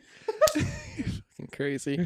I'm gonna go. You said it. I'm gonna go Alexis Leclerc. I think he's got something, but those are both our whole shot picks with basically the given that we kind of picked Jacob Hubbard. Yeah. So don't be surprised if he wins or if he gets the whole start. Braden Castellaneta got 0 points. No one on giving him. love to Braden Castellaneta. That's going to be. I might have to so sprinkle many channel points down the drain if Castellaneta wins. I hope Payson Johnson doesn't win just because of this. Holy shit! There has been going to be someone so mad. 60 some odd thousand channel points bet on this right now, and 51,000 of them are going the way of Payson Johnson. You guys are absolutely in on the 51 machine for winning this race. This is going to be a good one. All right, so you got Leclerc for the Design Lab Co. whole shot. I went with Brandon Larson, and we'll, of course, probably see Jacob Hubbard get both of them tonight. But let's see if something different happens. We will certainly look to find out if that's the case. All right, T. Lang, Caleb Hall, Bindis, Payson Johnson right there on the 51. We'll see how he gets out of the gate, and the rest of the field, you're getting a look at them as we scroll through, taking a look at our 450 class going to the gate tonight for the Southwick National. Pretty good looks for a lot of these guys. Leclerc in the all black, trying to blend in with the environment a little bit. Xander Brion, nice look here on the Minecraft Honda. We got Rainbow Six as a team. We got Minecraft as a team. These kids are crazy, dude. We better get an Uno team or a Team Monopoly soon. Trackmania. This I just want to let anyone know, anyone in chat that's typing right now that does not have points, you probably got at least 40 channel points. You better get in on this, because if you win, you're going to be making some money. So I want to see everyone with a number next to their name, because you've got 1 minute left to see this. And you know what? I was trying to snipe, and guess what? They're not going to freaking start the moto in time for me to snipe. So I'm going to have to do a blind guess, and I hate that. Oh, man. You're going to try to get the greedy dub in there and see who gets the whole shot like it even matters. I'm sprinkling a K on someone. Oh, man. Let's see. It don't matter. See who's going to sprinkle it on. We have had, oh, my goodness, so many freaking channel points donated. Right now, it's 135 to 1 odds if you pick Braden Castellaneta. Someone only put 480 channel points down, and we are about to go racing. 74% of you think it's going to be Payson Johnson. Let's find out who is going to win 450 Moto number 1 here at Southwick. 30 minutes plus 2 laps. They're all going for the Design Lab Co. hole shot. They're going to get on that rear fender going into turn number 1 and see if they can't come out with the lead out of turn number 2. Jacob Hubbard, always a good starter, but he's way outside. That's going to be really interesting. Here we go. 30 card sideways. Revs are up. Here we go in the deep sand of Southwick. We're off into turn number 1. Good start for the 40 of Trevor Burns, I think that is. Way outside. Caleb Hall is going to get into the corner first. Leclerc through the middle might get you those points. Haywood. Yeah. It's the Design Lab Co. hole shot to the 5-time champ Alexis Leclerc. We did the Moto 1 winners, though, but I got the frickin'... We need to be keeping tally, though, too. However many times we get correct picks. 40 guys on the gate, that's impressive, but look at that. Trevor Burns absolutely railing that middle rut. Leclerc gets stuck, slows down the rest of the field. Trevor Burns just absolutely slamming past those dudes with a like 1.5, 2 second lead right now, running some silver wheels that we got. Can't even see those. Leclerc falling back to second. Who else we got? Let's work through. Payson Johnson just on the back of him, all over, trying to... T-Lang a good start. Oh my, the speed on the edge of the track, and he clips a bale, and he is dead. He is off the side of the track and still rolling. This is going to cost him a ton of positions. Look at on the right side of your screen how many bikes are going to go by. Got to be careful with the track re-entry with the 9 right there. And I don't think Braden Carter is going to think too kindly of that out of the 51. So now he's got to pass a very frustrated multi-time Supercross champion, and Carter goes down, pacing almost into the back of another rider on that uphill. Woo! There's some guys jumping over him. And is he going down again? That was tight in there with Teddy Lehman to the outside. Johnson is getting in all kinds of trouble out here as he's drifted all the way back to 20th. He's got to try to cleanly pass these guys as they get stacked up on each other. He splits the gap and gets a few of them behind Bodie Parker. Payson Johnson's got some work to do. This is actually kind of crazy right here because Payson's speed is so crazy. There's a couple, and I've mentioned this before. There's the Payson that gets out front, just dominates. And then there's the Payson that rides way over his head and goes down. But I mean, he's got the ability to work his way through the pack and end up just like we watched in that 250 race and end up on the podium. But I think he's going to be full sending it right now. 17th position, but he's only 2 turns behind the leaders right now. I think he's going to full send, but this could bite him if he goes down soon in the next lap again or so. I think it could really mess with his mental. Right now, he's just honestly so much faster than the rest of the field. It's kind of crazy, but I mean, an off-track excursion is what cost him early on in this one. And now we're seeing just the speed that he has, trying to make some passes right here. Just using different lines, able to just rail. It's like his bike has another gear. Ooh, Adam Holm almost getting into the side of him as they come through that corner right there. And Payson already up to 13th, making some good progress. He's got a load of riders right behind him. Oh, clip the bar. He's down. Then he's down, and no he doesn't fall off the way. bike. What a save.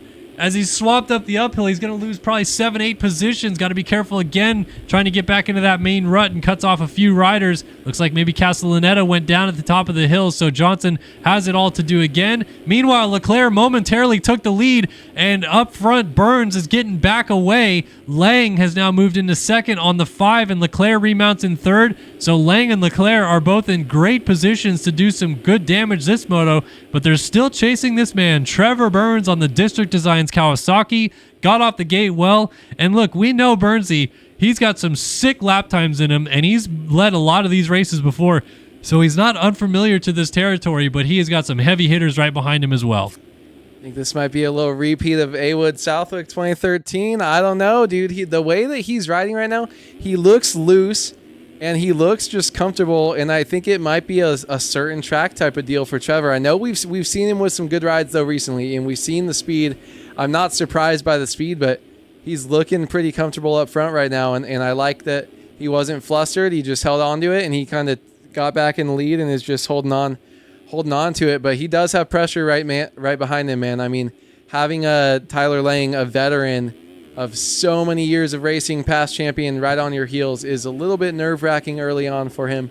He's got a long way to go, though. It's can't really make any predictions this early. No, this is going to be a good fight up in the lead positions for these three riders. Trevor Burns, Tyler Lang resets fastest lap of the race at a 2:11.84, or 3 seconds faster than Burns the last time by. And then Leclerc still lurking in the background on his Phil Ski and Snowboard Honda. So these three are starting to get away from the rest of the field. It's Vial back and forth, as he is 10 seconds off of the race lead. Payson Johnson, to update on him, he is now 23rd. He went down again, so a tough break for the 51 machine. He is still trying to climb through the field, and right now it's not going his way whatsoever. But this lead fight starting to close up ever so slightly. Seems like perhaps Leclerc looks to be maybe the fastest of the group. Lang obviously putting a quick time down, and Burns is holding the lead. So what is going to happen in the next few laps? What do you got for a prediction on this one, Awood?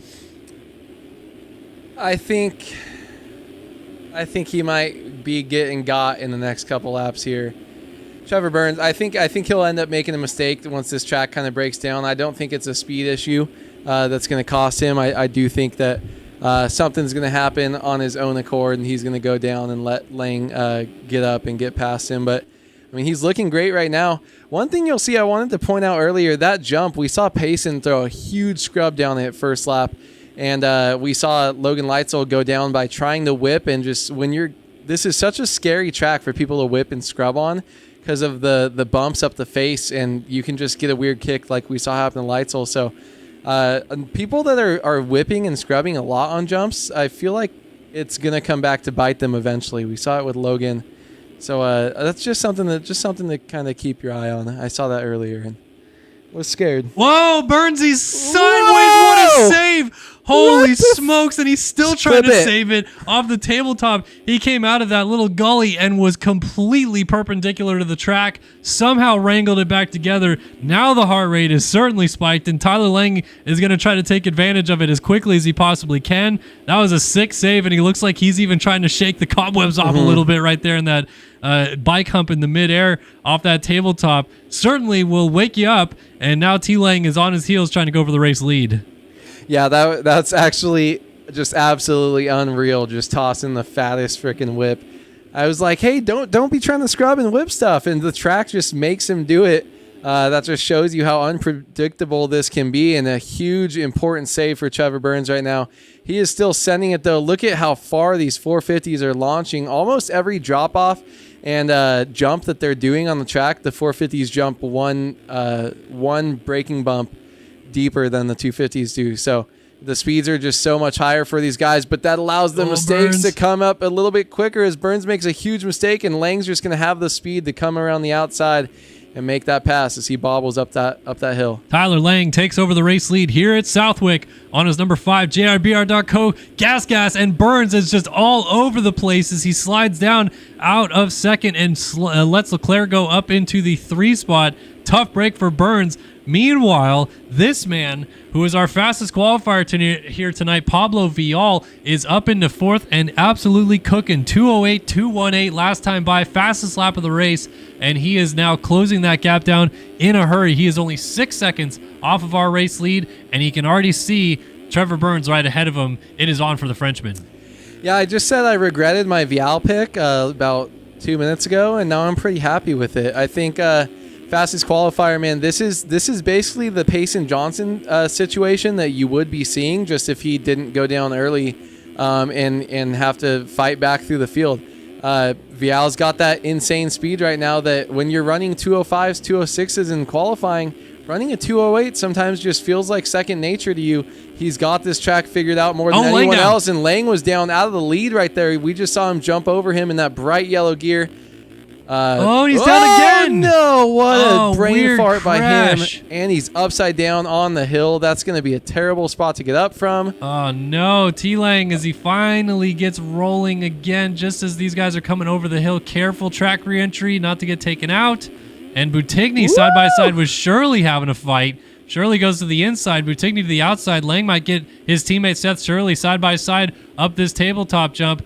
Oh, nice whips. Not quite dualies because We're side by side. Lang just going right back after Boutigny. Might get by him. Shirley might get back by both of them as they launch down the hill. So Leclerc now leads from Burns, and it is tight at the front of the field. I want to go up there because Leclerc just made a mistake, and Burns went off track. Vial moves into second. 3 riders nose to tail for the race lead. I hate to switch away from that battle as down goes Vial. Out of second, he had finally gotten into a position to do something about it, and a yard sails down the hill. Back to 30 goes. It's my guy. That's my pick. I'm riding with him. But, man, look at this battle, too. Boutigny, he's got so much pressure with Lang and Shirley. You just got champions galore and Enzo Boutigny here. He's riding. He's like, I got number 48. I'm a pretty good rider. But when every single person riding around you on the track is a champion, it's a little nerve-wracking. And a small mistake by Boutigny getting out of that corner, he loses the drive. Trying to make a move up the inside. Lang is not going to be able to make it happen. But I do think that Lang's going to get it done in the next corner or two. Just the speed that he's showing. His watches, he rails around the outside here, Kellen. Gets shut off just a little bit. Look at these guys, different lines, 3 wide through this corner. NASCAR around the outside. Lang is going to try to make it happen. Got a good drive, getting that inside line, and he cuts the corner off as Shirley goes off the track in the background. Lang makes the nice move into 5th place. So now these guys are going to try to work their way forward. Blake O'Brien's still up here in 4th. Then Vial back on his horse. Battle for the lead back on again. Burns is not letting Leclerc go by any stretch of the imagination. He might get the Frenchman back. What a cutover line, and makes the pass into the race lead. Trevor Burns back out front. Leclerc trying to go right back after him as they come down the hill. Middle line for Leclerc doesn't quite work, and Burns back to the front. Trevor Burns, that was a dirty move. But I don't know. Can you make a dirty move on a Frenchman? Who knows? They're kind of known for that. Leclerc's got the lag. I think Leclerc's going to want to battle back, but this is impressive by Trevor Burns. I thought he was going to throw it away a lot earlier than, and he really hasn't. Everyone up here has kind of made at least one mistake. Blowing that rut up the inside. Leclerc's going to be right beside him, unable to make the move though. Burns with a quick recovery. He's got some freaking speed today, man, and it is honestly impressive. I like what we're seeing out of Burns right now. It seems like he kind of stole Frank Jackson's mojo. A little bit, yeah. Frank Jackson was so good at the beginning of the year. I don't even know. Frank Jackson is in 10th right now, so not what we saw out of him at the beginning of the year. And Trevor Burns, like you said, has picked up the pace. Update on Payson Johnson for all of you guys that dropped 51,000 points on him. He is in 17th place, 40 seconds off the lead. So creeping up to about 12 minutes into this moto. Nothing is over. Nothing is impossible, but it's looking pretty bleak for all of you guys who bet those channel points at this point in time. We'll see if it changes as the race moves on. And this fight for the lead, man, it is just continuing to go. Leclerc is looking every which way he can. Pulled up alongside on the inside right there, but Burns around the outside holds position and holds the race lead once more. We got to get Vial to get back up in this battle, because then we'll have the other guys. We'll have the Leclerc guys, and we'll have the Burns guys. But, man, the thing with Payson is he was in 17th at about 2 minutes into the race when we first checked in on him, and I guess he did fall and go back to 27th. So he's had to work his way back to 17th. I think my little prediction might have been right early on. It's one of those races where he's too fast, he's too confident, he's not going to be able to go and catch up all the way back to this lead group. I think he's going to keep going up, keep making mistakes, get frustrated, and have these rides. This is kind of what we saw second moto at Paula. He went out and destroyed everyone, had to face some adversity. Leclerc to the lead on Burns. Sorry to cut you off. And then a big swap and goes off the track. Wow, that was a quick sequence of events. Burns kind of blew the sweeper coming into that section. Then Leclerc had a huge kick. Nice job to wrangle it back together and not go down. But suddenly Burns is back in the lead. Sorry to cut you off. You're fine. I'm pretty sure I was wrong with that anyways. But Leclerc just has these rides where sometimes he's unable to make it happen, even though he's the fastest guy on the track. And I think that's something that we're seeing from Payson today. Trevor Burns, though, man, this is a freaking awesome ride. Leclerc to make that pass, get by, and then have that little exit stage right there. Good on him, though, for not trying to still make the corner. I think there are some people that would have tried to do it. Veteran savvy move, just drove straight off the track and was able to come on safely and remount this charge. Trevor Burns, though, Dude, I hope he wins this race. It's going to be freaking crazy. Sneaky speed out of the 40. A little mistake right there. Loses all his momentum up the hill. And Leclerc will certainly have seen that mistake, trying to take advantage of it as much as he can. This is, by the way, as this runs right now, this is a huge moto for Leclerc and Lang. Lang in fourth, Leclerc in second. And we talked at the beginning of the show about Payson Johnson having a massive points advantage and it looking like he was going to run away with it. Now, of course, we still have over half the moto to go, but Johnson is still down in 16th and fighting for his life back there, not scoring all that many points. So if Leclerc or Lang could win this one, it would really flip the script back in their favor a little bit in terms of that points chase, not to take the lead away from Payson by any stretch of the imagination, but get those points back could be crucial. Yeah, it's gonna be a really important moto for him. These guys, every point matters in the championship, especially when you're down so far. So you really need to make this happen. If Payson is making a mistake, like if you're Leclerc, you got to get up to that number one spot. Every point matters, and yeah, I mean, I think he's trying his best right now, but I think Trevor Burns just kind of has it. I do want to say 8% of our people put money on the other points. Or that's how many channel points. Only 2 people voted for it. Tyler Mack put 5,000 points on other. So if Trevor Burns comes and wins this race, he's going to come back with 59.5 thousand channel points. Tyler Mack is going to have. And then whenever we find out more things to give you guys to do with your points, Tyler is going to basically be able to run this channel for a while. Pretty much, yeah. We're going to change the name of the channel because of Tyler Mack. It's going to be Mack Your Systems and stuff like that. It's going to be ridiculous. Mack Your System. The Design Mack Whole Shot Award. Like, who knows? Yeah. Saru says he put 1K on other. So there you go. That's going to be, yeah, it's 11 point. Oh my God! Haywood can't math, but that's I closed the app, dude. It's all a mess. Well, T Lang has now moved up to third. He got back around Vial, who looks like he continues to make some small mistakes. Seth Shirley's up to fourth. Here's Vial trying to work through some lap traffic, and he's just been making too many mistakes. Man, the speed has still been there. 2:08.2, his fastest lap of the race still, but 20 seconds off the lead. Not working out right now for him. Blake O'Brien, this is a sneaky good ride for the 167 ride. We haven't talked about him much this moto. He was battling inside the top 5 for a lot of it. Now he's slipped back to 6th, but is quietly just kind of hanging out here. He's got 12 seconds behind him back to Boutigny and just hanging tough with the leaders. We know he's good outdoors, but this is good stuff out of a triple-digit guy up in the mix. Yeah, I think this is kind of, he's been in this same position the whole race, because when we were watching earlier, we went back to Boutigny as guys were coming through the field, and I think he was just always in front of that and in between the two battles. So Blake O'Brien with a great ride here, and yeah, I mean, when you don't have a national number and you got a 3-digit and you're out here, especially in the 450 class, bopping with the boys up front, he's having a killer ride right now, and really impressive to see him.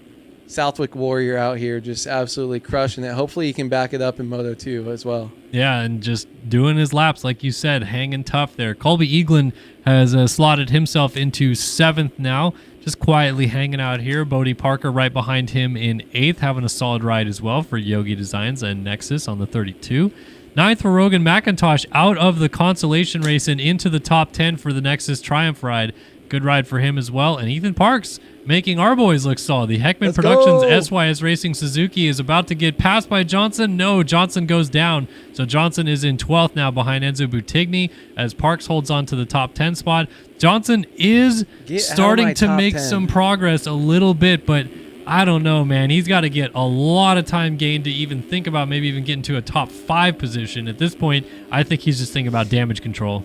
Yeah, I think the fact that it kind of shows us how this race is going when you do have Vial in third, 20 seconds behind.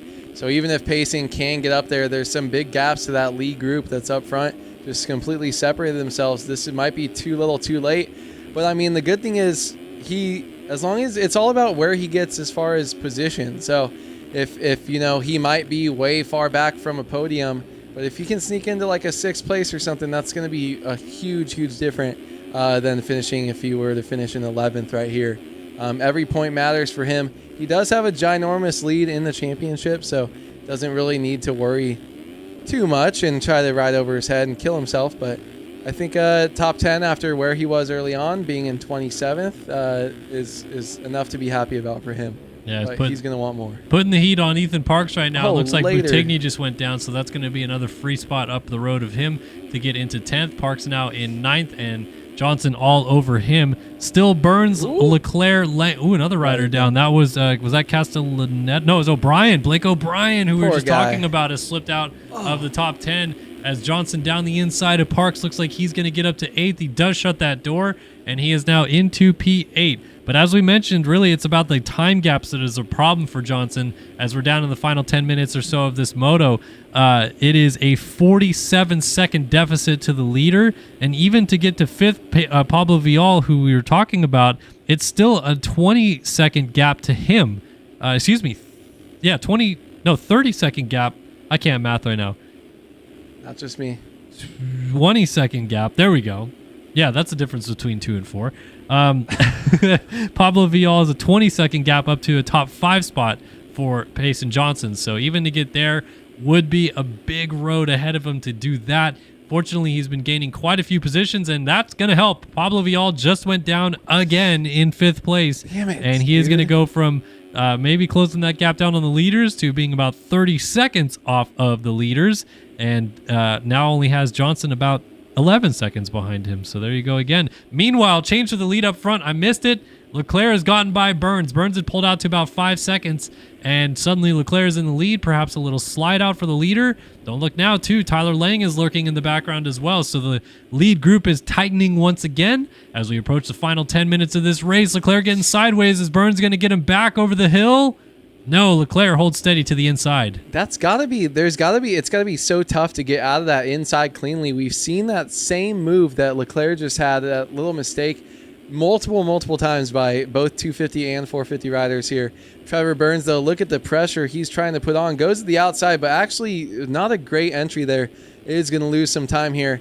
But great to see these two battling just up front, completely checking out from the rest of the field. Up front, Leclerc off the track a little bit. That's going to lose him some time. Man, these two are just absolutely insane. Trevor Burns is just coming out and dropping it on these guys right now. I think it's so impressive to see what he's been doing, kind of coming out of nowhere the last 2 weekends with some impressive rides. Yeah, I'll tell you what, though. Seriously, do not look now.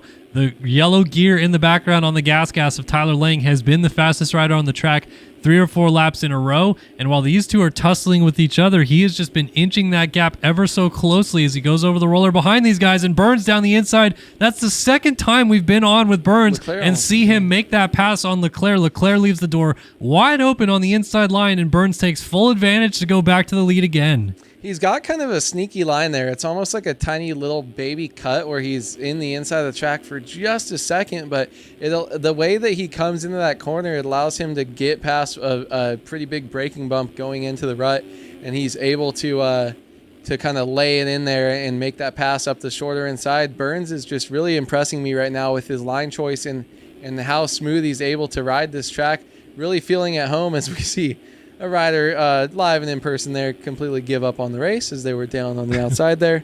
But man, yeah, Tyler Lang is coming. Vial has faded away, and Tyler Lang is trying to take his spot, completely eliminating that giant gap that we had between second and third early on. He's working his way up just as fast. So anyone that's got money on Tyler Lang, we still got 7 minutes plus 2 laps to go. So anything can happen. Leclerc just about threw his all away at the downhill right there, swapped all the way into the corner but pulled it back together. So Lang did make a mistake. He was about 3 seconds off. Now he's 5.6 seconds back. Can see Leclerc going the other way right there at the bottom of the hill. Payson Johnson, by the way, is up to 6th. He's still about 9 seconds behind Pablo Vial in 5th, and he is 34 seconds off of the battle for the lead. So he's certainly doing some really good riding to get back into a position to score some good points. These guys are going to be frustrated if they can't beat Trevor Burns, because those are such valuable championship points laying on the table for them to take, and they just can't get it done. Burns just continues to respond every single time. It looks like he is not going to be in a position to hold these guys off. He goes right back to the drawing board, makes a pass again, and now he's starting to pull back away again. It's almost like he's actually the fastest of this whole group, and they're the ones that are making all the mistakes, when in reality Burns hasn't been in this position hardly really ever in his sim career, and they have all been there many, many times. And Burns is the one that's more the veteran of these three right now at the front. Trevor Burns is absolutely barking, and yeah, he's looking like a veteran with the way that he's riding and managing this race. He's fought off all the onslaught from Alexis Leclerc. Every time that there's been a lead change, he's held on to it. He's been able to stay close and make a move back, has never given up. And man, this is just an absolutely impressive ride right now by Trevor Burns. And the way it's looking right now, I think you might have it, Kellen. I think I don't know if these guys are going to be able to give him enough to. I mean, he's been 24 minutes in. He's been steady the whole time. I mean, he just did another 2:11.7. Lang did a 2:10.9, so Lang is back on his horse. Vial did a 2:10 last time by. But other than that, like, no one else is really in the zip code of what Burns just laid down that last time by. Leclerc's even struggling with that. And instead, Lang looks like he's actually starting to close back up on Leclerc, only about 3 seconds behind the defending champions. So I agree. I feel like Burns is now in a position where he's maybe the guy that, you know, is going to be the one that throws it away. If anything, it's not about Lang or Leclerc not getting the job done. Burns has done the job. Now for him, it's just stay on two wheels and bring it to the checkered flag. Yeah, and Lang, we just saw a huge mistake right there. Lost about a second or two in that corner. Just came a little bit too low, dragging his bars, and was unable to keep the power up. This track is all about flowing, and you'll see as we're in first person here, they're going to try to ride the high points of all of these berms. Try to stay up on that outside ledge right there to where you can keep it smooth. There's less braking, or there's braking bumps down in those ruts and acceleration bumps as you're going around the corner. So the higher you are towards the top, the smoother your ride is going to be. But Tyler Lang is just making mistakes all over the place right now. And he's got the top level speed to do it, but he's not able to be consistent enough to put it down to catch back up to these guys. Yeah, and like we said, it's just can't quite make it happen yet, but now he is going to try to make it happen on Leclerc. Yeah, here we go. Battle for second is on. You can see the number one machine just ahead of Lang here. Now suddenly in the picture frame as they're going to try to settle it out for second place. We still got 4 minutes and 2 laps left to go. So who is going to get it of these former champions? Leclerc, the 5-time champion and defending champion of the series, versus the 2021 champ Tyler Lang to the outside. This line has worked well in the past, but it doesn't this time. Leclerc shuts the door and the fight continues. Where can Lang size up the number one machine and make this pass stick? He's trying to find a way, but hasn't got it done just yet. Yeah, I think we might see something in the mechanics area, or that surrounding launching jump right after that if he can get close enough. He seems like he's been a little bit faster there than other parts of the tracks compared to Leclerc when he's not making mistakes. So we'll see what can happen. I don't think he's going to be close enough to be able to do it this lap, but man, this is just the battle for second, and he's just trying to get up there and make it happen. We see them go by a lapper who gets off the track nice and easy for them. But they're still not even close to chasing down Trevor Burns, which is just absolutely unreal ride by him. But man, this battle right here, this is huge. These are two guys up in the championship that want to kind of have a statement ride here. Yeah, Burns still has a 4-second lead. It seems as though Lang might have the speed in hand to try to go get Trevor Burns if he can get Leclerc, but Leclerc is doing tremendous defensive riding. You also have to factor in the Leclerc with being in France right now, maybe has a little bit of the lag perhaps helping him out as Lang can't figure out where he wants to go to try to make the pass. Everywhere he goes, Leclerc defends quite well, so that's also hampering him just a little bit, but they're actually together starting to reel Burns in ever so slightly. The gap's down to 3.5 seconds as Leclerc lands sideways. Lang hits him, and there's some of that lag. Leclerc goes down, and Lang stands it back up now in second. None of those riders going by are for position. They were far enough ahead, but Leclerc down, Lang up to second, but the gap might be too far, too gone now. That could have taken it all the wind out of the sails, and it's up to 10 seconds now with less than 2 minutes to go. Yeah, I mean, if you're Trevor Burns, you got to have that from your spotter and know that you've got that room to breathe and relax, and I think he's going to be able to take this thing home.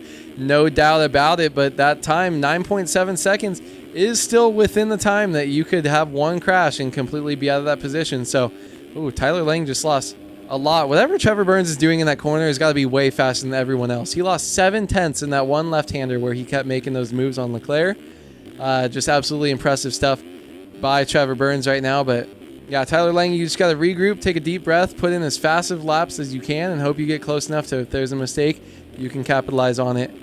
But look at this top 5 that we got right now. It's Burns, Lang, Leclerc, Shirley, and Payson Johnson. So Payson was able to make it all the way up to the top 5, and those are all the names you expect to hear up there in the top 5, which is just super impressive by those guys. I'm quite confused because it just on our timing and scoring says Payson's last lap time was a 2:07.4, which is correct, but on the timing and scoring it doesn't show it as the fastest lap of the race, which it is, and he just goes 2:06.6 right after that. So I don't know what's maybe we might need a refresh happening. I guess we need a refresh. Yeah, timing and scoring is gone all goofy on us here. There we go, 2:06.6. He's 29 seconds off the lead, but man, he might still somehow have a shot at getting Seth Shirley because he's gaining 6 seconds a lap on Shirley, and he's 7 seconds down of the number 2 machine. So this could be quite the comeback ride right now for Shirley. Honestly, might even have a shot at second because look at this. Shirley is on Leclerc and Lang for second. Wow, yeah, we got to keep an eye on this and just know that Payson Johnson is back there clearly finding out that he likes the track. The rougher it is, the more he likes it, from a 2:07.2 to a 2:06.6, fastest laps of the race back to back. As this track gets more broken down, he's got, and I think it is that those berms get built up into more walls, and he just has the ability to rail them and stay on the gas. Man, look at this fight right here. These 3 guys right here, 2 teammates sandwiching Alexis Leclerc, trying to make it happen. Is Leclerc on the same team too?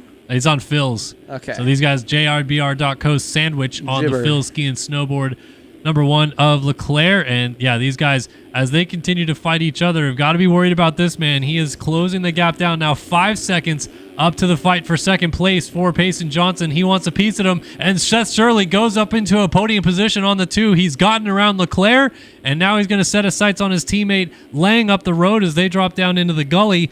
Burns is 18 seconds to the good ahead of these guys as he's going to get the 2-lap board this time by. But man, oh man, you got to keep your eyes peeled on this guy right here. 2.9 seconds now the gap as he continues to just bring it down. He is all over the track right now. And is that Leclerc that just went down? I think it was. It was Leclerc. So he was gaining points on Payson Johnson this entire moto, and Johnson has clawed it all the way back to gain points on Leclerc. He wants to go get Lang and not lose any points in this moto if he can help it, and he goes 2:07 flat again. I saw him make a couple mistakes too, and he just drops a 2:07 flat, which means he is really on rails right now, and these guys in front of him really have something to worry about. If it's going to be this lap plus 1 more, those guys have a problem in front of him. And if he comes back to second place, that's going to be absolutely insane. He can see the guys in front of him. That bright yellow gear is just sticking out like a sore thumb. Both of those guys. Oh, and they went down together. Down together. Johnson around the outside is going to get them both to the inside. Lang fights back immediately, but isn't going to get the pass done. And then he slides out. Shirley up the inside, trying to get back into third on his teammate, and will do so. Payson Johnson has come from 27th to second and is gaining points in the championship yet again. He's 21 seconds off of the lead. He's not going to win this moto, but what the hell was this effort out of the 51 to get all the way up here in the first place? And I don't think he's going to give up until this race is done. He's about to start throwing 205s at the board to see if he can't still get this win.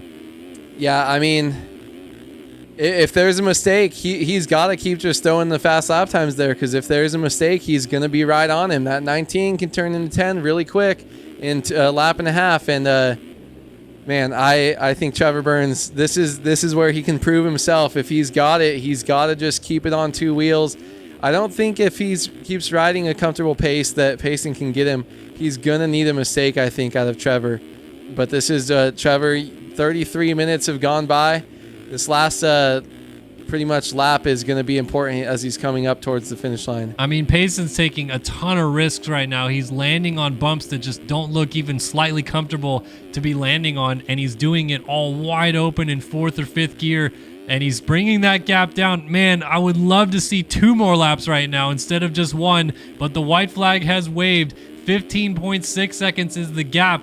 If Burns crashes, this could get so interesting, as there is Johnson taking the white flag. 208.5, 216.5 out of Burns. It's not going to be enough without a fall, but you never know. Burns is going to try to hold on tight for this final lap and see if he can bring it home. He's making a lot of mistakes, and Johnson is just hanging it out through that corner. I don't know. Burns doesn't look comfortable suddenly now that we've switched back to him. Yeah, I mean, I think he's just it's got to be nerves, man. That he's been riding this track that's been pretty close to this rough recently, or for the last couple laps, but man, this is just crunch time right here. This is what he's got to do. It's all the hardest lap of the race is the worst. His hands are sweating, his heart rate's probably through the roof, but this is where he can make it happen, is just staying on two wheels and keeping the pressure. Yeah, staying away from lappers, and yeah, he doesn't look very comfortable, but because he's got to be just absolutely freaking out right now. Yep, down to 12 seconds now. So if Burns crashes, Payson would be pretty much right there.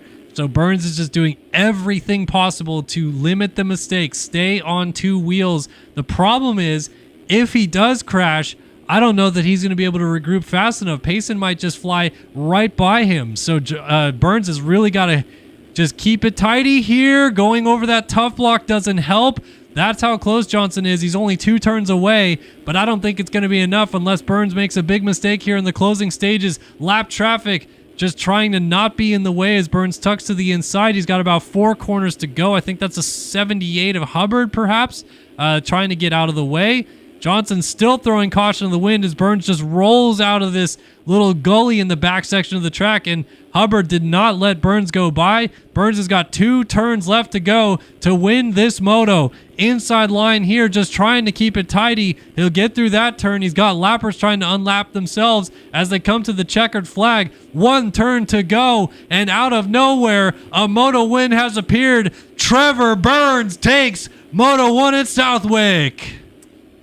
Fuck yeah, that's got to feel so good, man. Just coming out of nowhere, getting your first win right here. That is absolutely unreal. And there's going to be some happy people. Tyler Lane coming around in 3rd. Payson Johnson was in 2nd. Seth Shirley in 4th. All your usual suspects. But the big surprise for me, too, is the fact that Vial and Leclerc both dropped back how they did. Leclerc was up there recently and then now fell all the way back to 5th place. Bummer for him. But, man, I mean, everyone out front right now, Noah Bindis in 10th, a nice little surprise for us, is kind of names you'd expect. Pablo Vial coming around in 6th. This class is just absolutely so stacked. Second fastest qualifier ends up 6th right there, followed closely by Castaneda. Colby Eaglin right here, riding around in 8th. And just trying to take this thing home, man. These guys are probably tired. Fighting this track for 35 minutes is not fun. Yeah, no question about it. Looks like Frank Jackson's going to finish up in 9th. And Bindis, as you mentioned, looks like 10th place is all his. He's just among a bunch of lap traffic right now. So really solid ride for the Temecula Motorsports rider, Noah Bindis. Ethan Parks, Bodie Parker, Braden Carter still on the lead lap. Adam Holm, Devin Davis. Alonzo Robin, pretty solid ride for the TSCZ Productions rider here. Enzo Butigny, Teddy Lehman, Jacob Hubbard, Kyle Boardman. So it looks like 20 riders still on the lead lap. Boardman, the last one, and he's going to score some points, though it won't be as much as he would have probably hoped. Either way, good motos for a lot of these guys, and some solid points to boot for many of them. But Trevor Burns, how about that moto win for the 40? Southwick throwing us a curveball, and not one we really expected, especially in the fact that Payson Johnson rode like a madman in the second half of that race to even bring it down to 9 seconds at the checkered flag, when at one point he was 48 seconds back. I mean, people who bet their channel points on Payson Johnson to win just got absolutely robbed, because he really should. But I mean, Trevor Burns, oh my gosh, we're going to do the payout right now, and it's going to be unreal. 59,000 points. Yeah, 5,000 points at an 11.9 to 1 ratio for the other selection. I'm just waiting for cuts to come in to confirm it. There we go. Okay, Burns picks up the win. The others get all the channel points in this one, so congratulations to the others.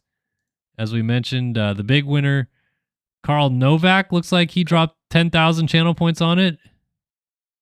No. No. Sorry, I picked the wrong one. Excuse me. There we go. Imagine you paid out the wrong people. No, I didn't pay out the wrong one. Imagine though. It just won't show me the details like I'm looking. There we go. 59 Okay. point. There was only 2 people. Saru had 1,000. Yeah, Tyler Mack, 5,000 channel points. Tyler Mack got 59.5K, and Saru got 11.9K. That's absolutely crazy. Oh man, that's freaking crazy. Yeah, that was something, man. Hey, shout out on the Cowie, just like I did it 11 years ago. First career moto win for Trevor Burns. Go out and get third. Go get an overall. And freaking go take a 1-3 win. Boo! Here comes my daughter. She's fresh. What's up, Holly? What do you got for us tonight?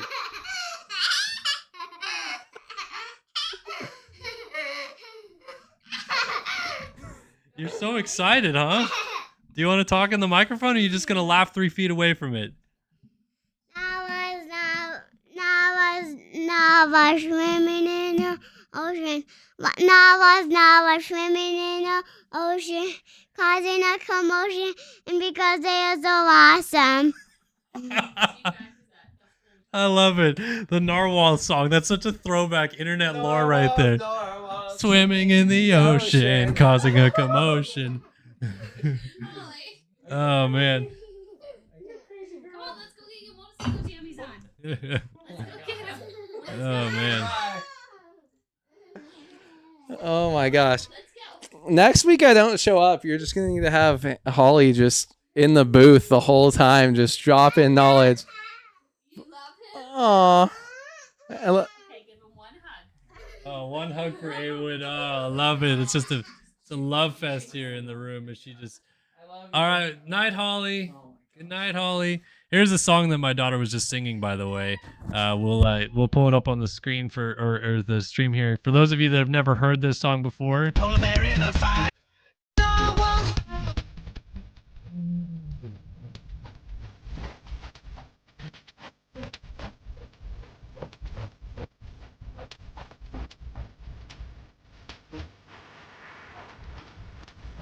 How old is this? 15 years ago. It's got to be 09. Yeah, because that's 15 years when ago. that was my freshman year of high school, and I was like, had just kind of gotten on Reddit, and this was like the first thing that blew up on Reddit. Yeah. Like man. everything was Narwhals on Reddit for like 2 years. That's some serious lore right there, though. The Narwhals song. It was on Newgrounds too, I think. Is where I maybe saw it, if I remember right. But yeah, that's the song that Holly was singing. I don't even remember how she learned about that song, but we've been singing it with her of late because she's really enjoyed it. Anyway, let's get into our second 250 class moto here and do our prediction betting again here. And I think we're just going to go with the same people we picked in the first moto, the same 3. And I can't imagine any of those other guys will win, right? I don't know. I think, yeah, we gotta, dude, that top 5 though was crazy. Poor Holly, dude. When she came to run and give me a hug, she tripped on the dog bed and face planted in my shoulder. And I'm like, it happens. Logan Leitzel, Cade Matherly, Seth Carr, really dominant in the first moto of the 250 class. So we'll give you guys those options and give you guys a few minutes to bet those channel points and see who's going to win 250 moto number 2. The Narwhals dance has officially begun here in the MX Simulator broadcast of round 5 of RaceFactoryGaming Nationals from Southwick. And fun times to be had all around here tonight. Yeah, this is going to be a great second moto coming up. I mean, Seth, I feel like no one's got channel points to bet anymore. I know, everyone wasted them all. Everyone's gonna drop them all on Seth Carr too, and then they're gonna get beat.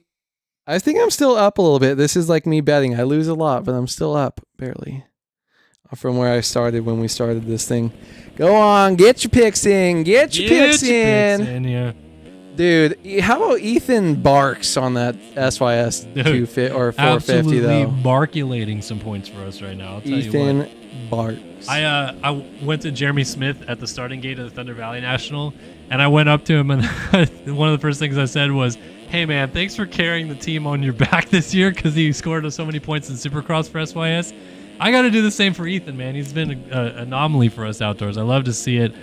Doing a great job in the Enduro Series stuff as well. Look, 56 people think Logan Leitzel's going to win this second moto, and you guys have a lot of time to continue picking here, even after the moto starts. Design Lab Co. whole shot pick. Awood, you got anybody for this one? Yeah. I'm running Tharp back. Fuck, I was going to run Leitzel back. Okay. No, I'm going to run Leitzel back. All right, run Leitzel back. And Matherly starting next to the box. Let's see what happens in this moto. Is anybody going to get a better start than the Panini guys? They've been getting some great starts all night long. All side by Here side. we go. 250 Moto 2 off and running from the Wick.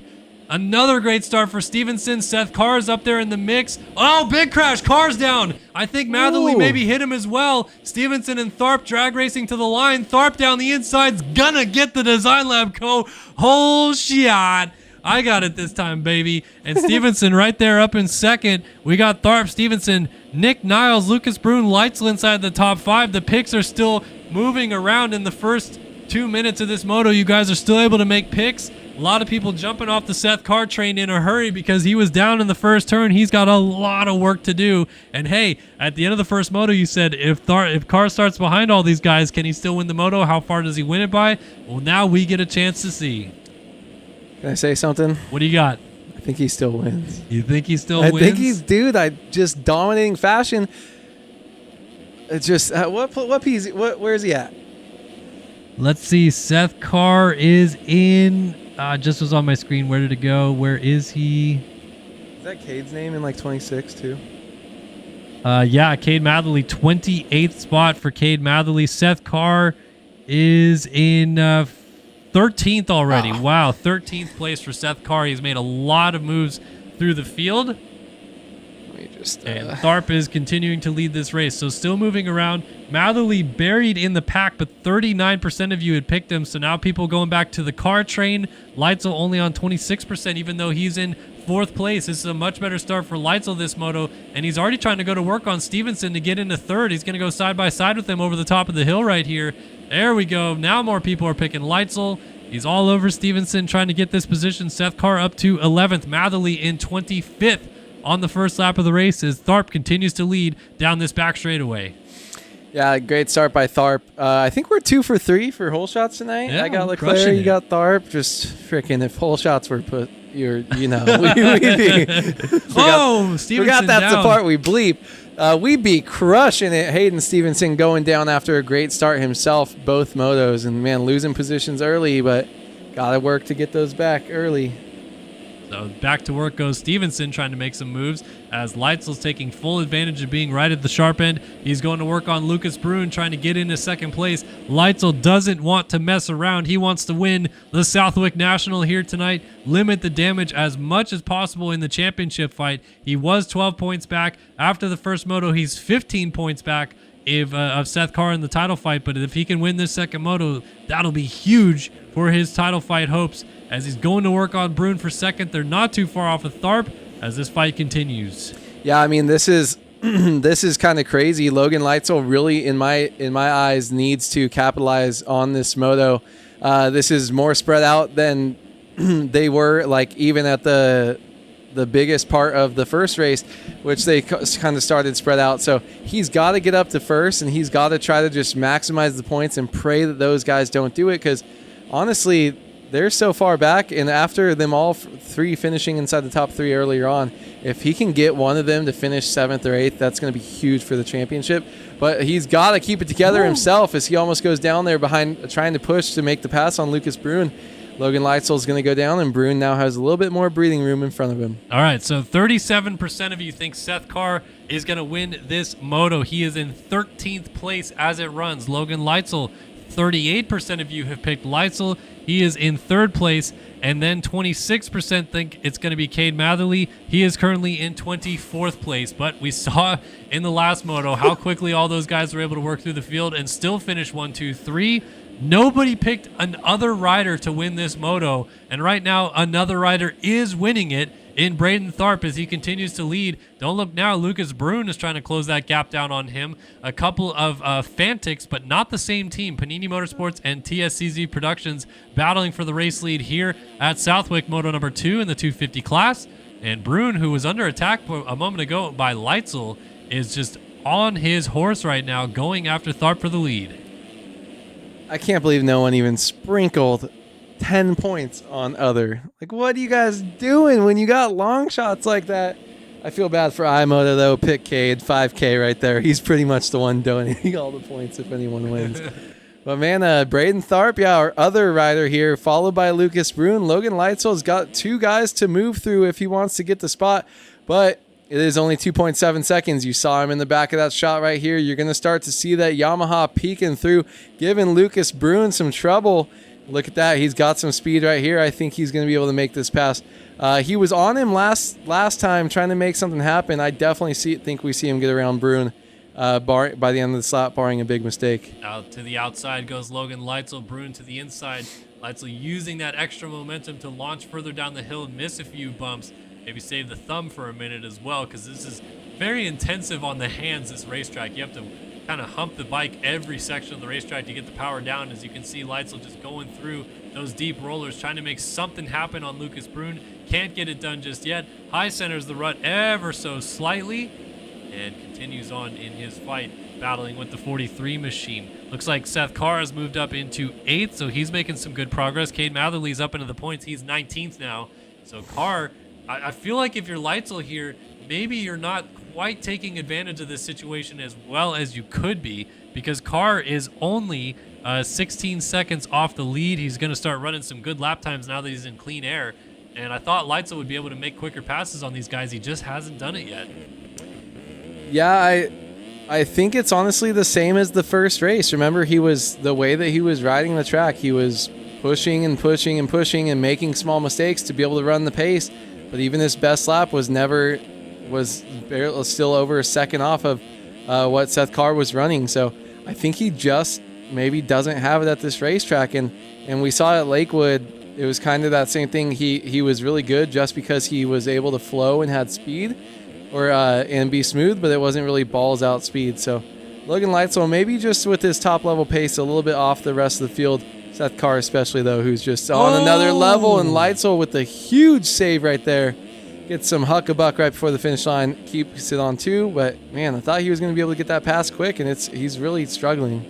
Yeah, this is a lot of work being put in by Leitzel early in this moto, really without anything to show for it just yet. I mean, he's in a good position in 3rd. As it runs right now, I believe he is in a position to claim the overall win as well. With 2-3 scores, but obviously still so much racing left to go. Seth Carr is up into 7th now. Matherly's made it all the way to 15th, so they continue their fights through the field, and we just continue to watch this battle. I just have to imagine sooner or later something's going to change here, because Leitzel has just been pushing Brune, and it might be right here. He's going to pull up alongside and launch over the hill, and launches over him into 2nd place. That was really tight right there, and somehow he was able to slither by and make the pass stick. So Leitzel now up to 2nd. Now he can set his sights on race leader Braden Tharp and try to close that gap down. Yeah, I mean, he's got some work to do, though. Tharp's speed has looked good, and I mean, I haven't really been looking at the exact numbers of the gap, but, man, looks like Braden Tharp ran the fastest lap of the race last lap around. So clearly not struggling to run some high speed. So I honestly don't think Leitzel is going to be able to catch him. If Tharp can keep it on 2, this is a big flip from what we saw in the first moto, but Seth Carr will be coming. There's a small mistake right there by Tharp. Little bobble there as well. And bobbling. Leitzel is starting to smell some blood in the water. He can see those mistakes happening in front of him because Tharp is not too far up the road. Tharp, Leitzel, Brune, Colin Holden, and Seth Carr has now made it into the top 5 as he continues to ascend forward. Joey Carter, Jeremy Siebold, John Heilman, Nick Niles, and Jack Mark inside of the top 10. Cade Matherly's in a fight with Wyatt Grant right now for 13th as he continues to work his way forward as well. So, again, our title contenders just seemingly able to work through the field no matter where they start. Unfortunately, we just keep not seeing them start together. I kind of want to see them start together at least once and see what the battle looks like. But as of right now, they're still pretty separated as Leitzel focuses up on Tharp. Go back and see, here is Seth Carr. I think Seth Carr might be about to run the new fastest lap of the race. Leitzel goes 2:13.835 for the fastest lap. Seth Carr ran a 2:15.1 last time by, but he's in clean air now, and this time he goes 2:13.2 for the new fastest lap of the race, 2:13.296 out of your Moto 1 winner. He is on his horse trying to get up to this lead battle because Leitzel is reeling in Tharp in a hurry, and I feel like Carr might be sensing that that's a possibility for Leitzel to get away at the front of the field before Carr can even get up here and mix it up with these guys. We'll see what happens, though. Leitzel is trying to get to Tharp and maybe try to get into the lead before this lap is over. Yeah, he's just kind of fighting for his life right now and doesn't feel like he completely has it. I don't know.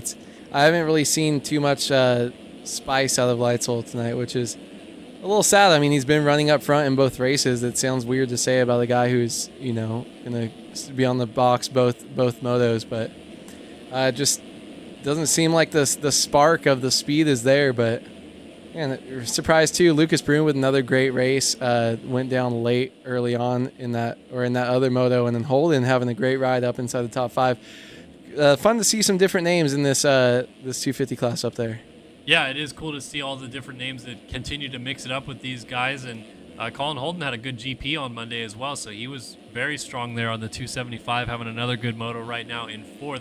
All eyes still focused on this lead battle. Tharp didn't really get a chance to show what his speed was like in the first moto. Didn't get to start up front and mix it up much with these guys. In fact, where did he end up finishing? Trying to find 37th, so he didn't even finish the first moto. Coming back with a vengeance in this second moto to hole shot and lead the first at least 5 laps of the race, most likely, as he's going to come down and check in the lead again. Leitzel still lurking back there. Lucas Brune losing touch with them. And now a fight for 4th. There is Colin Holden, who we mentioned, and Seth Carr trying to take advantage down the inside to go around the 275. Not going to work that time, but the fight continues as Carr kind of bounces up through the rollers right there.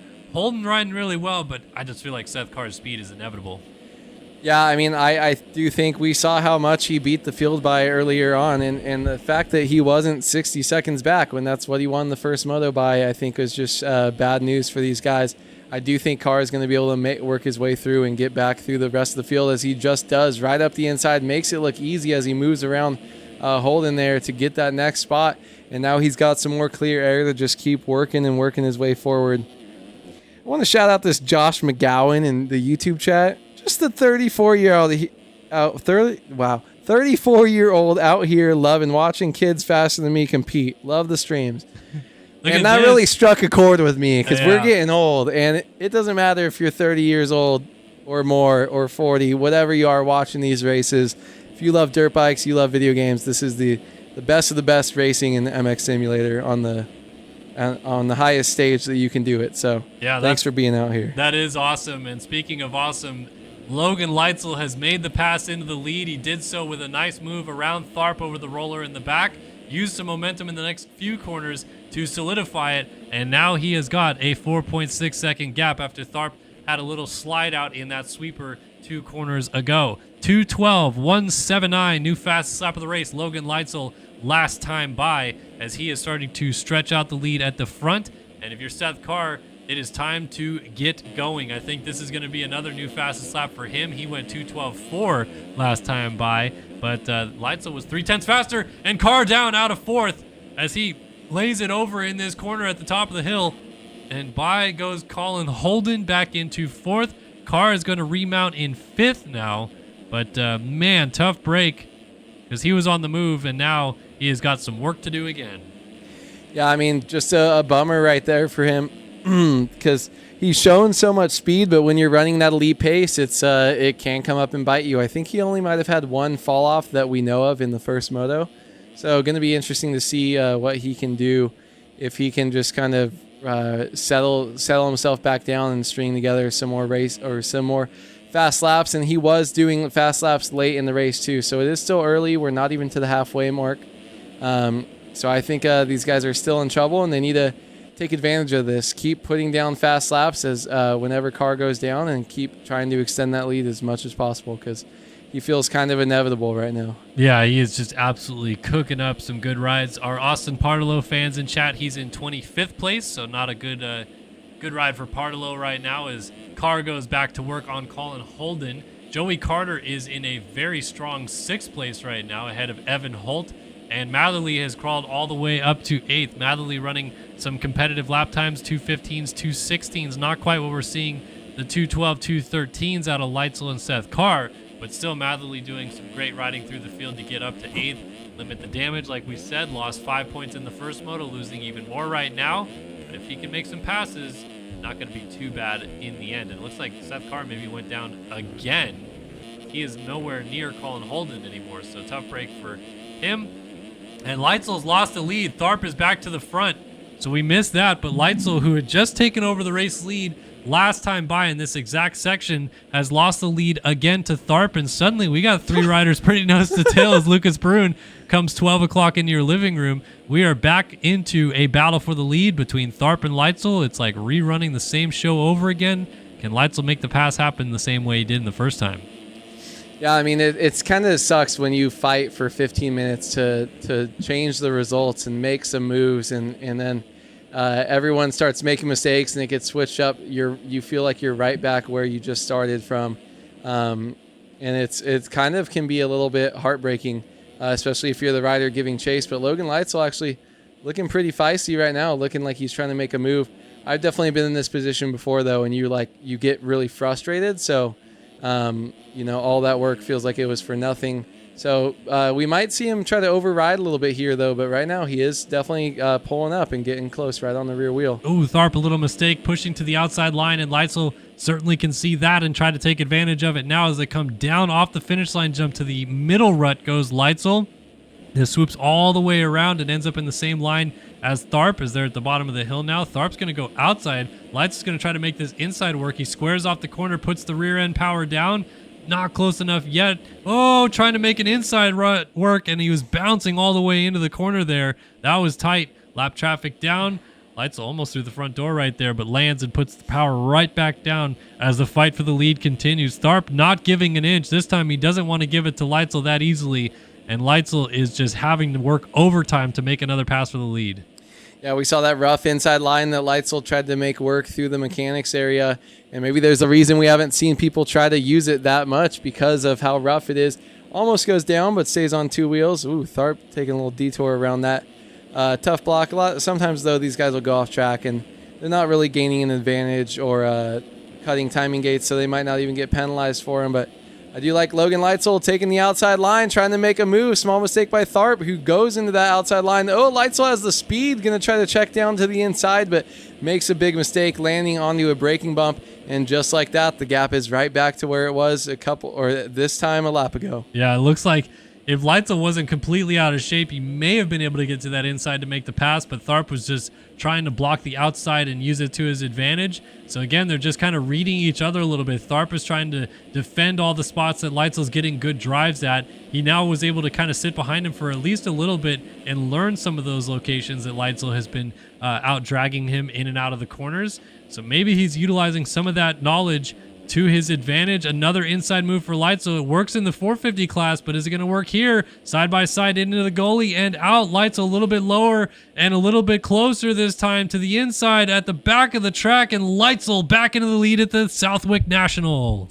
Yeah, tricky spot right there because once you're committed to that outside line, it's the main line. It's not the only line though, but Braden Tharp was committed to it. Leitzel had the pass and was just able to go over and cut up. Oh, Braden Tharp trying to do a different line there, seeing if he can cut to the end of that corner before Leitzel makes it there, but he just got cut off a little bit. Maybe he's a little bit frustrated or thought that was last-ditch effort, but these two don't seem too separated in speed though, to where I think that Tharp might have a chance to get him back. Leitzel's been making some small mistakes here, so if I'm Tharp, I'm going to try to just keep it close and get back on that rear wheel as close as possible. Because just like that, almost goes to Indonesia through the front door, and Logan Leitzel barely holding on to it. Yeah, and we saw Leitzel in the first moto, as you mentioned. He had quite a few mistakes, especially late in the race as the track got worse. He was making small bobbles here and there. Still finished second in the moto, but it wasn't as clean as he probably would have liked it to be. Tharp made him another mistake, so a bit of a gap established. How about this fight, though? Colin Holden all over Lucas Brune for third. Brune has just been hanging out here in the 3 spot. Colin Holden has reeled him in, and they are about to go to battle for third place. Only 4 seconds behind them is Seth Carr. Cade Matherly has climbed all the way up to 6th, as Carr just laid in a 2:11.054 for the new fastest lap of the race last time by. He is trying to close the gap down on these two, and as they fight each other, they might have to deal with Carr before long, as there he is closing up from 5th place. Colin Holden, man, he's having a great ride right now, putting the heat on Brune. He's going to get the spot. Brune made a small mistake, slid out, and Holden goes by into third.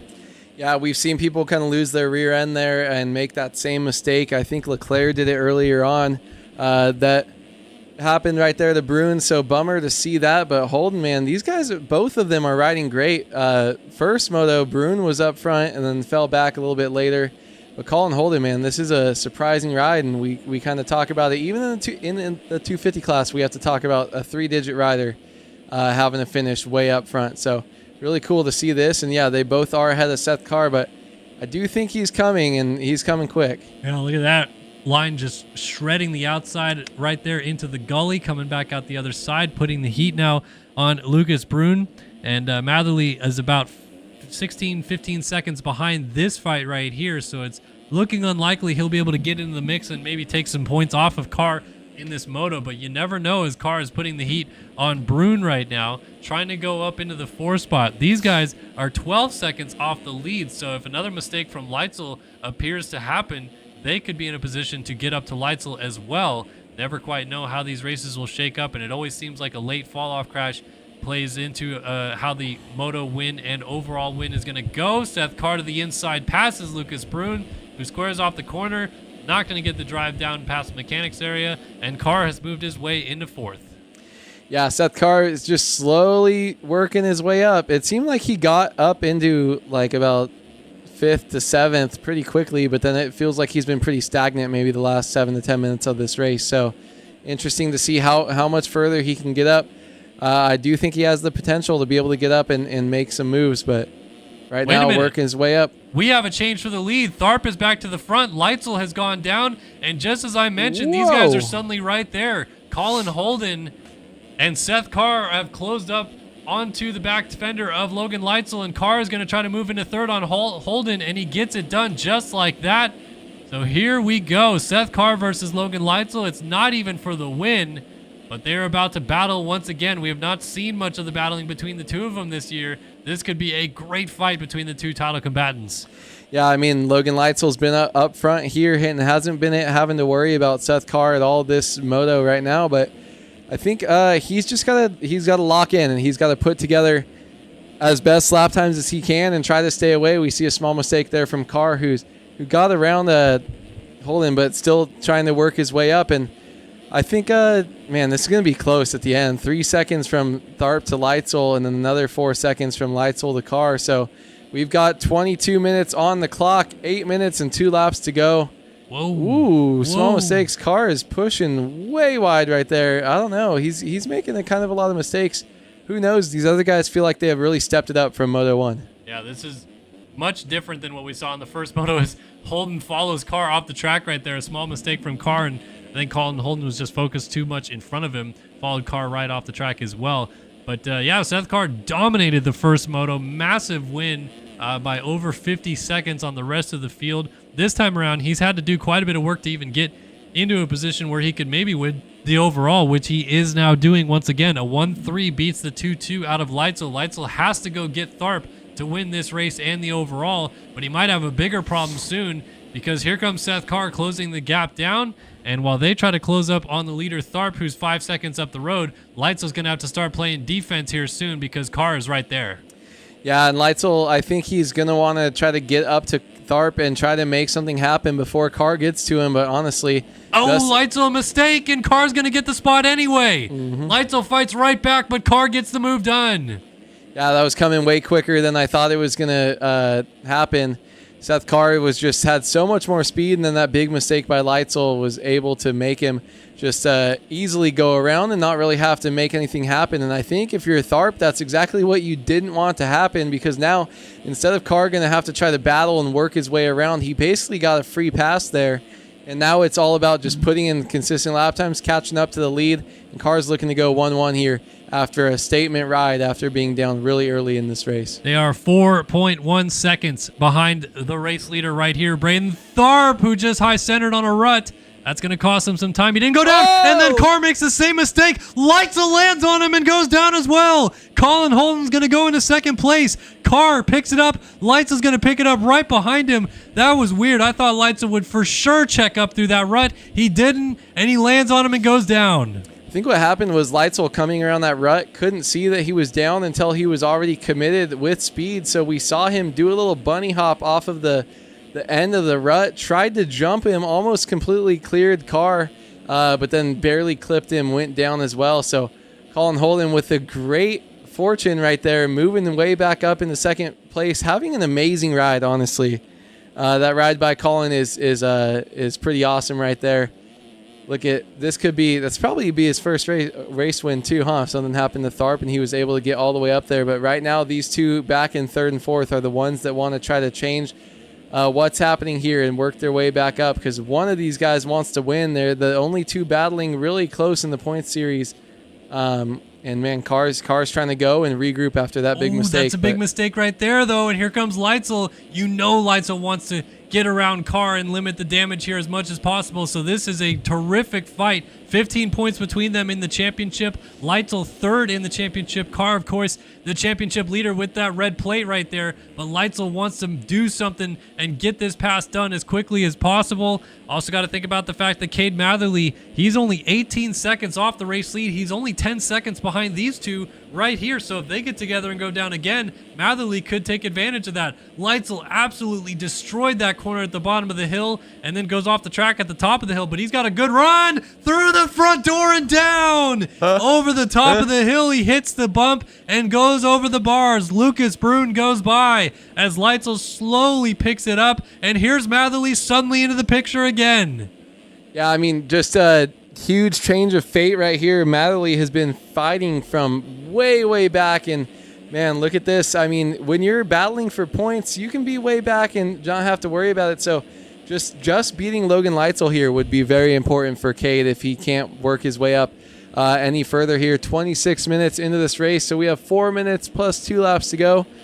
Cade is trying to make this move and get on to Leitzel, who has just been making too many mistakes late in this race.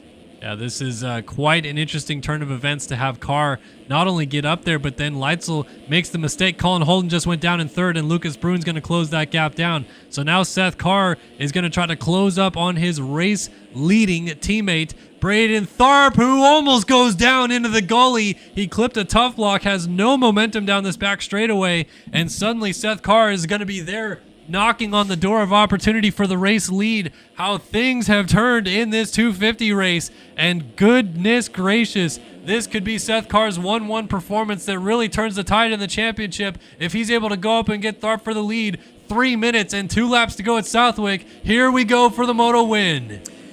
Yeah, I mean, just look at the way he's slicing and dicing through the field right now. Just absolutely looking insane. Tharp has got pressure on him, but small mistake right there. 2 mistakes in that rut. We've seen him make mistakes there back-to-back laps. So I think that's the one spot on the track that Carr maybe is a little bit frustrated in. And, man, bummer to see that kind of happening to him when he's been working so hard. But he's got enough time. I think he'll be good if he can keep it on 2. The only thing is I don't think he has enough time if he does end up going down. So it's really all about keeping it on 2 wheels, just riding your smooth, consistent laps. I do think he'll be able to get back to the behind Tharp maybe by the end of this lap, but he's got to figure out that corner after the finish line because he's been making mistakes there constantly. Don't look now, but Cade Matherly is only 10 seconds off the lead of this race. If these guys get together, That could allow Matherly to get into the picture as well. We still have Colin Holden and Lucas Brune holding on to 3rd and 4th between Matherly, though, who's in 5th. So if these two get together, one of those two could even win this race. Who's going to win this moto at Southwick, and who's going to take the overall? It's in the hands of Seth Carr right now, but he wants to go 1-1. He's putting the heat on his teammate out front, and the fight continues. It was a small mistake that cost Carr an opportunity to get Tharp in the first place. Now they're back at it again. We have got probably about 4 laps of racing left to go on this track, and it's only going to get worse from here as the ruts and bumps get bigger. The road system continues to change the track. Carr is trying to find his way through, not through yet, and Tharp continues to defend well. Yeah, look at these two teammates matching. Oh, Carr's going down, not completely off the bike, but that might be all that's needed for Braden Tharp to be able to take this thing home. Kellen said maybe about 3 laps to go because they're coming up. They're not going to hit it this time, 3 to 4 laps, so going to be interesting to see what happens here. Back to Colin Holden, still trying to make stuff happen back here on Lucas Brune.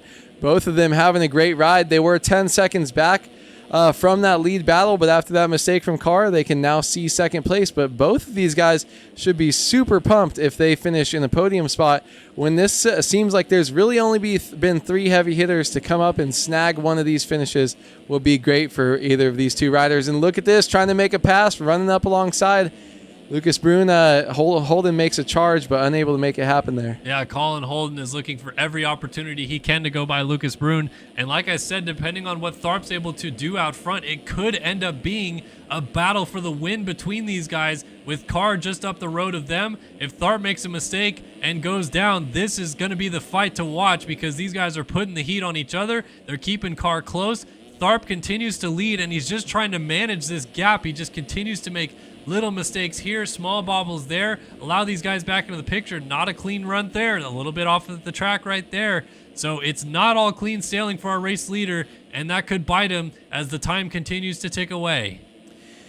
Yeah, this could be a little bit of nerves for Braden, but I mean, not that he just maybe hasn't won in a while. So that's like he should be used to running up front and having good finishes like this, but this is a great ride right now, but this is crunch time, man. These last 2 laps, once that timer hits 30 and you know that it's coming down to the end and you're in a great position, that's when the nerves kind of start to set in. I feel like a lot of times in the middle of the race, maybe 15 to 30 minutes, you kind of forget about it and you're just kind of smooth sailing. You fall into a groove. Once that 30-minute timer hits, it can be hard, but Braden Tharp's got enough of a lead to where he should feel a little bit comfortable now. He's just got to ride his own race and not do anything dumb, and I think he might be safe from where we're at with Seth Carr. Bouncing through that outside line, just a little bit off kilter, and yeah, Carr is just keeping it close. 2-lap board coming out this time by Lucas Brune still there. Matherly has clawed his way into 4th. He's around Colin Holden. He's only 15 seconds off the lead. Holden has now slipped back to 5th, and then a distant 6th. Woeful second moto performance now for Logan Leitzel, who could have won this moto almost easily given the circumstances at the beginning of it, and has just dropped all the way back. So a tough break for the number 3. Now it's down to Tharp trying to hold on for 2 more laps. He's not a factor for the overall win. He did not finish the first moto, but he's trying to bounce back in a big way. 2 laps to go at Southwick. Does Tharp get it done? 4.9 seconds and a 2:15.1 out of Seth Carr. He was 2.5 seconds faster than his teammate last time by. Can the championship leader close the gap down?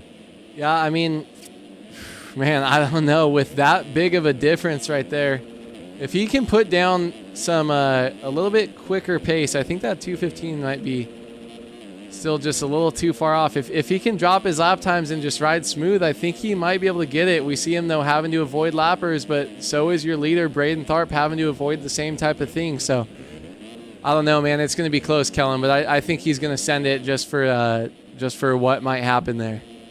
I think you've got to push for that 1-1 and the crazy comeback ride after the way he dominated the first moto. Yeah, it looks like he wants to go for it. 3.1 seconds now the gap. Brune, Matherly still just hanging tough in 3rd and 4th. They might have a battle going on for 3rd before long, but Tharp is just trying to bounce his way to victory in this second moto, bouncing off the walls here and there, jumping down into the gully in the back section, and Seth Carr can see him once again. Ding, ding, ding. It's round 3 between the teammates, set to duke it out for the Moto win again. Actually, Tharp went down. Tharp is down off the outside of the track, going up this big tabletop in the back of the track. There's Matherly jumping by him into 3rd place, which means Lucas Brune has already gone by, and Tharp goes from the lead to 4th. 30 minutes into the Moto, he tries to put Matherly down and goes down by himself again. That's just terrible. I don't even know if he was going for Matherly there, or was he just there's no way. Okay, I thought he went might have straight. Teammate things. I thought he might have just been a little bit flustered. That's crazy. That, man, 34 minutes into the race is just heartbreaking for him. Such a long ride, and Seth Carr's gonna come back and probably be able to do it. One more lap to go when he comes across the finish line here. And just that dominating fashion in the first moto to come out and come back and do this.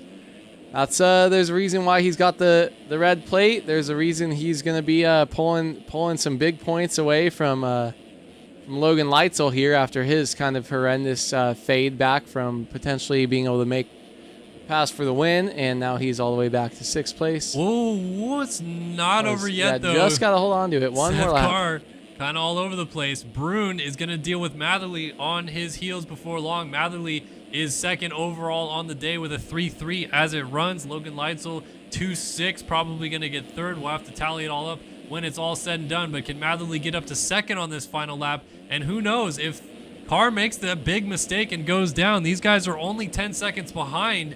You just never know in MX Simulator. These things come all the way down to the end, and Carr's got to try to stay on 2 wheels to make it last to the finish. Here comes Matherly down the inside, not able to make the pass. Then a mistake from Brune to the outside for Matherly. Gets the power down, and Matherly's made it all the way back to 2nd from outside of the top 20. A charge through the field to save his championship hopes. What a ride from the 25. Yeah, this has been a great point salvage here, and you got to keep it close because you're not too far off of... and Carr was down! Carr was down at the top of the hill. Matherly can see Seth Carr for this race win. Yeah, so and the he's race... down again! Matherly is going into the race lead right now, folks. Holy smokes, what of a turn of events this is. Matherly leads at Southwick. Brune goes to 2nd, and Matherly's in a position to win the overall. Oh my God, my jaw is completely dropping it 2 times in the last lap. All you had to do, you fought so hard all the way back up. All you had to do was keep it on 2 wheels. But look at this, freaking Brune is on his ass right now trying to make something happen. This kid is never giving up, but Cade, man, I bet you if you asked him 5 minutes into the race if he had a chance to win, he probably would have said no. And wow, this is a huge turn of events here late. Carr had a double fall off. He's 4th now behind Tharp, so Matherly is trying to win this moto, the overall, and potentially gain enough points to tie for the championship lead at the end of the day. 2 turns to go at the Wick. Lucas Brune's throwing everything he has at him for this race win. Down the inside, not close enough. Matherly to the flag over this finish, over the jump before the finish line jump. 1 turn to go. Cade Matherly wins the Southwick National. Unbelievable turn of events. That was all-time call right there by Ridiculous. You too. I like it. That is absolutely crazy right there. Lucas Brune's got to be so pumped on life. Look at this. Carr back to the inside on his teammate in 1 turn to go. Can Tharp get it back by on his teammate? It's bar to the line. And it's Carr for 3rd. He gets a tie on the day with Matherly. That's super close right there, man. That's so huge for his points and the championship battle right there. Colin Holding going off track right there. Gonna lose a spot, I think, Siebel to went Siebel by. right there. So Siebel Leitzel ends up into 7th in the moto. If he finishes. Oh, that's going to be so disappointing given what Cade Matherly just did in that race. For Leitzel to end up in 7th. Holy smokes, what a finish to this one. Matherly unofficially goes 3-1. Carr goes 1-3. The championship points don't even change. It's still 2 points between them. But this time, it's Matherly who walks away the winner. Cepeda and Alex Halley going to finish inside of the top 10. Partolo 11th, Cooper 12th, Wyatt Grant 13th, Nick Niles 14th, Gatlin 15th, Jack Mark, Jackson Vick, Tyler Show, Carson Bullen, John Heilman, Jax Lindsay still going at it with Heilman trying to score the final point. My goodness, what a race this has been. Jackson Lindsay. Hey, this Minecraft team kind of low-key has lit kits. Oh! You got to send it that late in the moto. 38 minutes in, trying to get one final point, and you go down with 2 turns to go. Bummer right there, but he left it all on the table there. Man, what amazing rides that we've seen. And it seemed like we were going to get a huge championship shakeup. Both races. First moto, they're able to come back and all finish on the podium, everyone in the top 3 in the championship.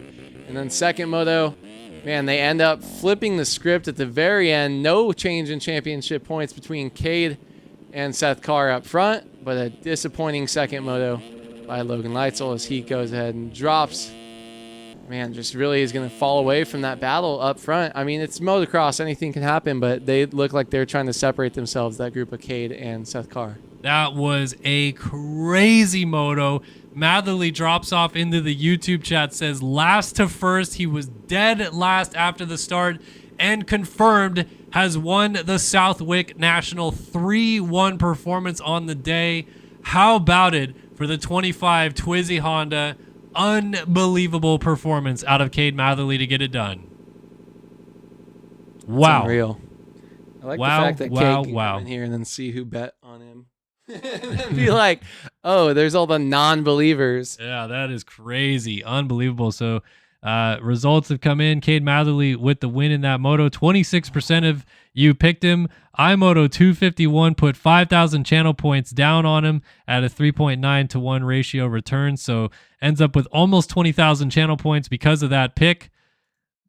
Wow. That's crazy. iMoto said, he's like, I put 5K on him, RIP, like right away. He's like, I just burned those points. Yeah, like there was no shot of it happening.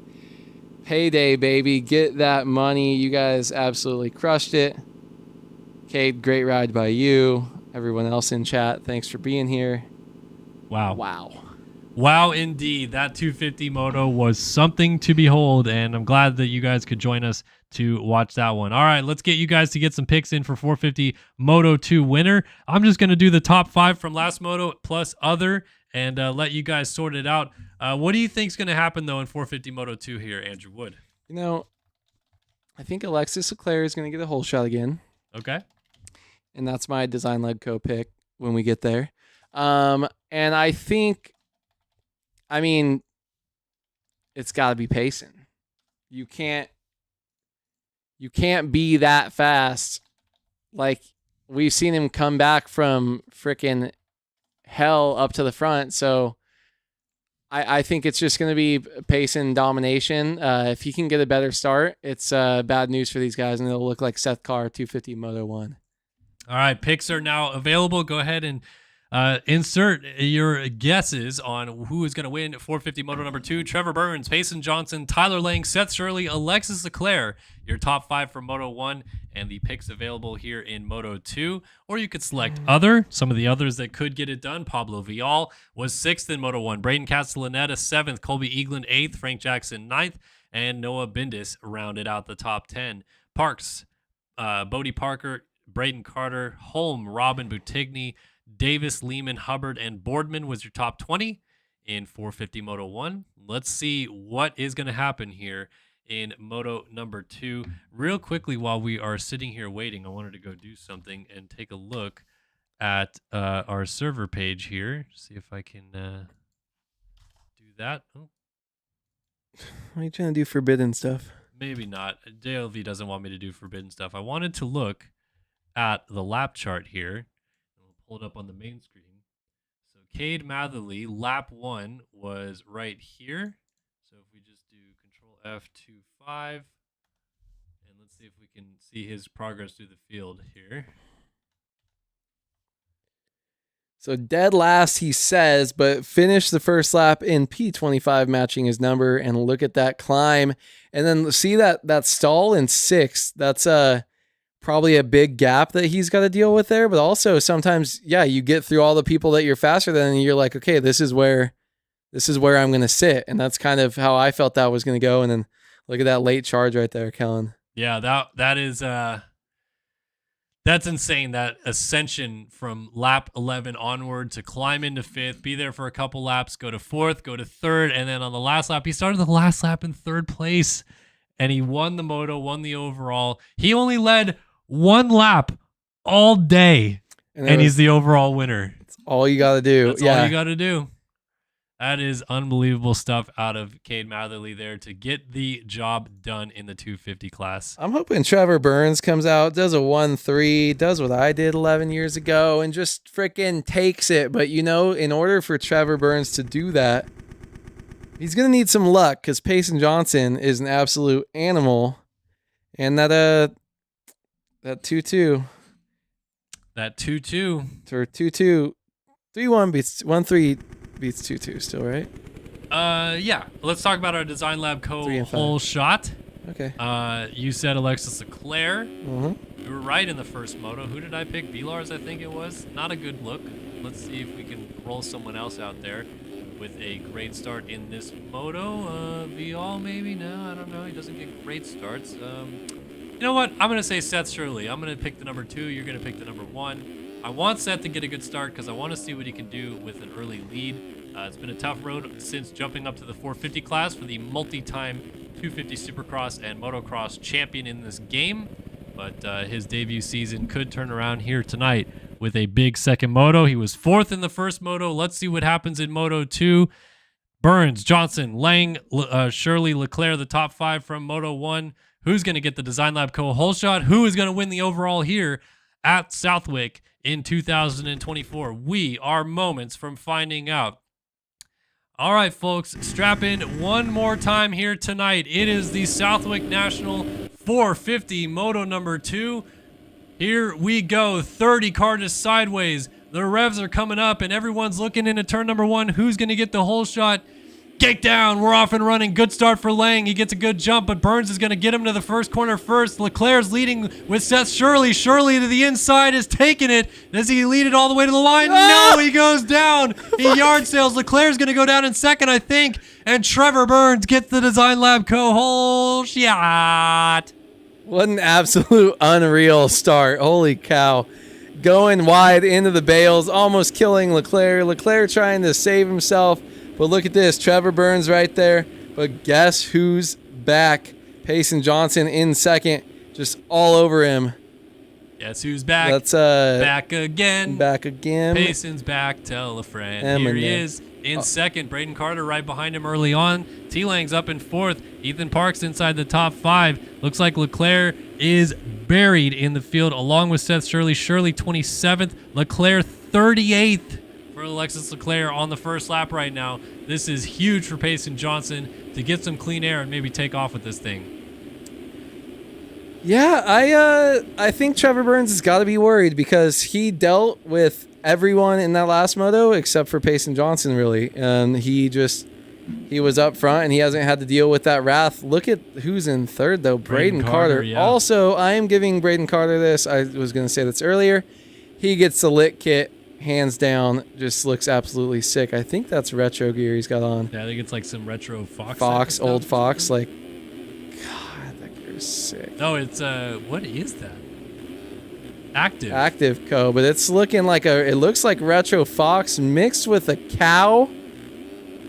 Till the cows come home, but no one's coming like Payson Johnson is right now. Oh, right. Getting that hot tour.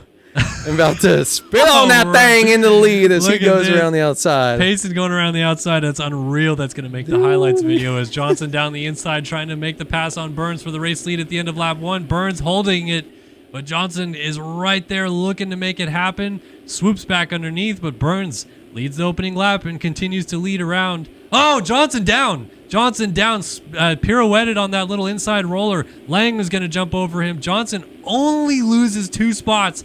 For crashing on the second lap is ridiculous. That's actually unreal because I'm going to show you where my sprinkle bet was. I was like, let me get in on T-Lang, right? All these other people got money in. I want something with big returns. I did have a small feeling that with Payson, is T-Lang is down. No, Seth Shirley. No, that was T-Lang. T-Lang, they look the same. Was down. I think it's like almost the fact that Payson got a good start. Like he had this crazy comeback moto. In my head, like It's that Payson Johnson can't do 2 motos the same. And I'm like, he's going to think he's got this shit handled because he's in second all over Burns. And in my head, I just felt like something was going to happen and he wasn't going to get this dub. But, I mean, going down. Oh, my God. No he can way. save it like none other, too. That's ridiculous. All right, Payson has picked it back up in 3rd place. He's still making some mistakes here. And don't look now, coming close behind him is Burns' teammate, Colby Eagland, who we haven't seen much today, but he was 8th in the first moto. And we know Eagland has been really strong in second motos thus far this year. He's kind of had a knack for it. Won a moto at Hangtown, I believe, earlier this year in the second moto. And now he's putting the heat on Johnson. Meanwhile, the SX champ, Braden Carter, has caught Trevor Burns for the race lead. Carter, not really known as being an outdoor guy, even fully admits it. But here he is going for the race lead at the Wick, and he might have an opportunity here coming down to the gully. Yeah, Andy said he had 2 weeks off of. Was he even racing on their last round? I don't think so. 2 weeks off of racing. I mean, everyone's been 2 weeks since we've seen him with the off weekend. But the fact that he wasn't even racing at their last round and then comes out and he's going to try to drop it on these guys at Southwick, it's pretty impressive. It is a kind of different track, though. Sad we're not really getting any dualies, but we got to get some guys close to each other. And then half the time, people don't like to whip off of these jumps the way that the lips are. So, man, Carter, this would be insane if Carter comes up and takes this thing. Yeah, he's 13th in the first moto. We got a real mixed bag at the front for some of these guys. Carter didn't have a good first moto. Obviously, Burns won the first moto, and he looks inspired here today. He is maybe taking a page out of the Andrew Wood playbook and just showing up to win Southwick and go home happy because he has been so good today. Pole shots the second That's the last moto. time I was happy. Little mistake as he slides out of the top of the hill. Carter not able to get anything done just yet. A great fight for the lead, and as they continue to battle each other, lurking in the background, seen him in a few shots already, is Colby Eagland. Well, actually, Payson Johnson just went down. I was about to say he was in the background of that shot. Eagland moves to 3rd. Johnson is slotted back into 5th. He's right ahead of Ethan Parks. Oh, this fight for the lead is so good, though. Yeah. Carter is just on him. Can't leave. I mean, Carter's been slowly, steadily doing it. He's going to get it. Big Burns mistake. jumps off the track.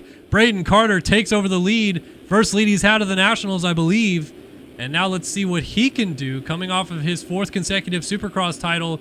Oh, Burns is going to get him right back. Huge ride or freaking line. Yep. Oh, my God. Drive. That's the word. Almost over whips right there. That's the scariest jump to scrub on the track. Woo. Even though it looks sick, still holds on to the inside. Man, what a battle back by Burns. He says, I know who you are. I see that big number 9 on you, and you've never lost a Supercross championship, it seems like. But this is my time. This is my day. I'm going to freaking take this dub, come out of nowhere and try to go 1-1 here at Southwick. Yeah, he is looking so good here today. And anytime, like in the first moto, that someone does something, makes a pass on him, he goes right back to work, man. He has been resilient as hell here today. Lang led for a little bit early in the first moto, fought right back, got around him. He's been battling so many of the best riders in this game all day long and has been completely unfazed by it. As many people in chat have pointed out, he was playing MX bikes last night, just chilling with the boys playing bikes, not even thinking about the Sim National that much. And here he is leading the second moto, won the first moto. Can he go 1-1 today? He's looking pretty good for it, but Carter has something to say about it again. He's back on his tail, trying to make this pass happen. Follow the leader through some of these ruts, but you know Carter's looking for that opportunity to do it again. Yeah, I mean, he's got to keep looking. I mean, it looks like it's weird when he's in second place. It looks like he's a little bit faster, but then once he got like almost everywhere, just slowly inching up. And then once he made the pass, a small mistake, and then freaking Trevor Burns just able to pull something out and just start shredding. And now Carter looks like he's a little bit faster again. I don't know what's going down right now, but this is a awesome ride by both of these two right now. Braden Carter being up front is almost as surprising as Trevor Burns. Just the way that how bad he's been so far in motocross. Yeah, and he'll admit it himself. He kind of sucks at outdoors, but when you're a top level talent, an OTB, he misses his front wheel there.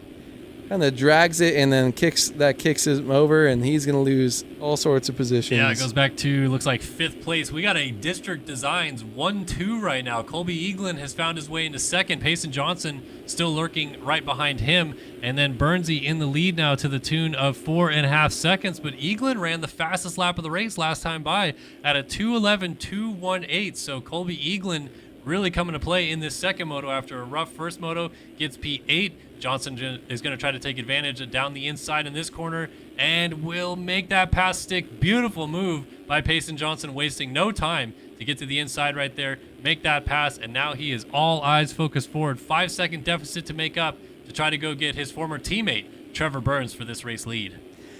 Yeah, I mean, it's just, man, this is crazy. Payson Johnson, though, do you think he's got it, or do you think he's going to keep making mistakes? I don't know, man. It's weird with Payson because some motos he's just unpredictable. Like ridiculous. I mean, look at how well he rode in the second half of the first moto. So few mistakes, hanging it out, running the best laps of the moto over and over again. But then there's some moments like we just saw in the first couple laps here where he's not even going pace and level fast necessarily, and he just makes small little bobbles that put him on the ground. So I don't know. It's tough to read with the 51 machine. Yeah, I mean, I feel like I can't even predict because just the way he does things.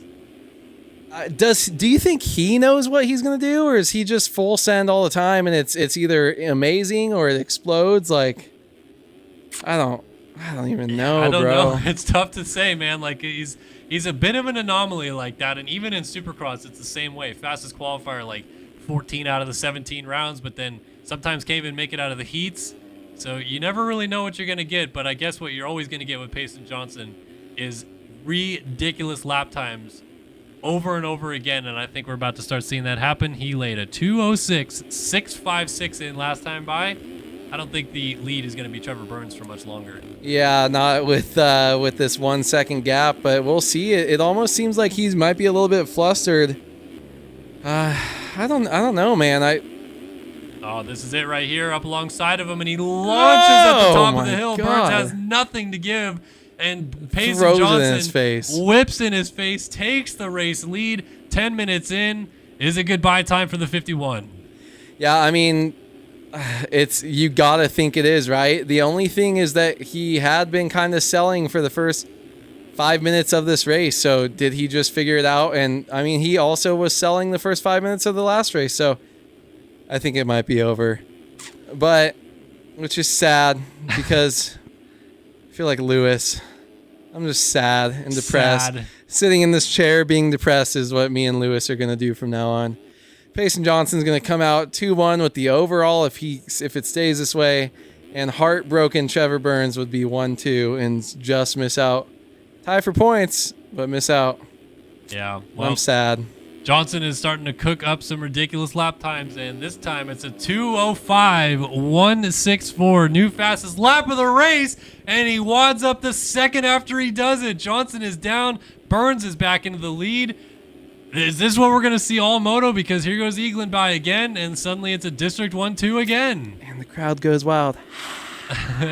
Dude, I honestly think that might be the story of the race. I think Payson might finish like third or second, and it's like, okay, you went from 17th to 27th to first in the first, or to second in the first moto, and I think this one, it's like you're going from third to first all the way, and then you're just going to kind of stay there. Like, I feel like he's started off so much better, but he's going to end up in the same spot. I think it's just the way that he's riding today and the way that his mental is right now. He's got to really buckle down, but we know he knows he's the fastest person by a long shot. He knows Colby Eaglin's got nothing for him, and he's probably going to blow by him around the outside right here, and he does easily.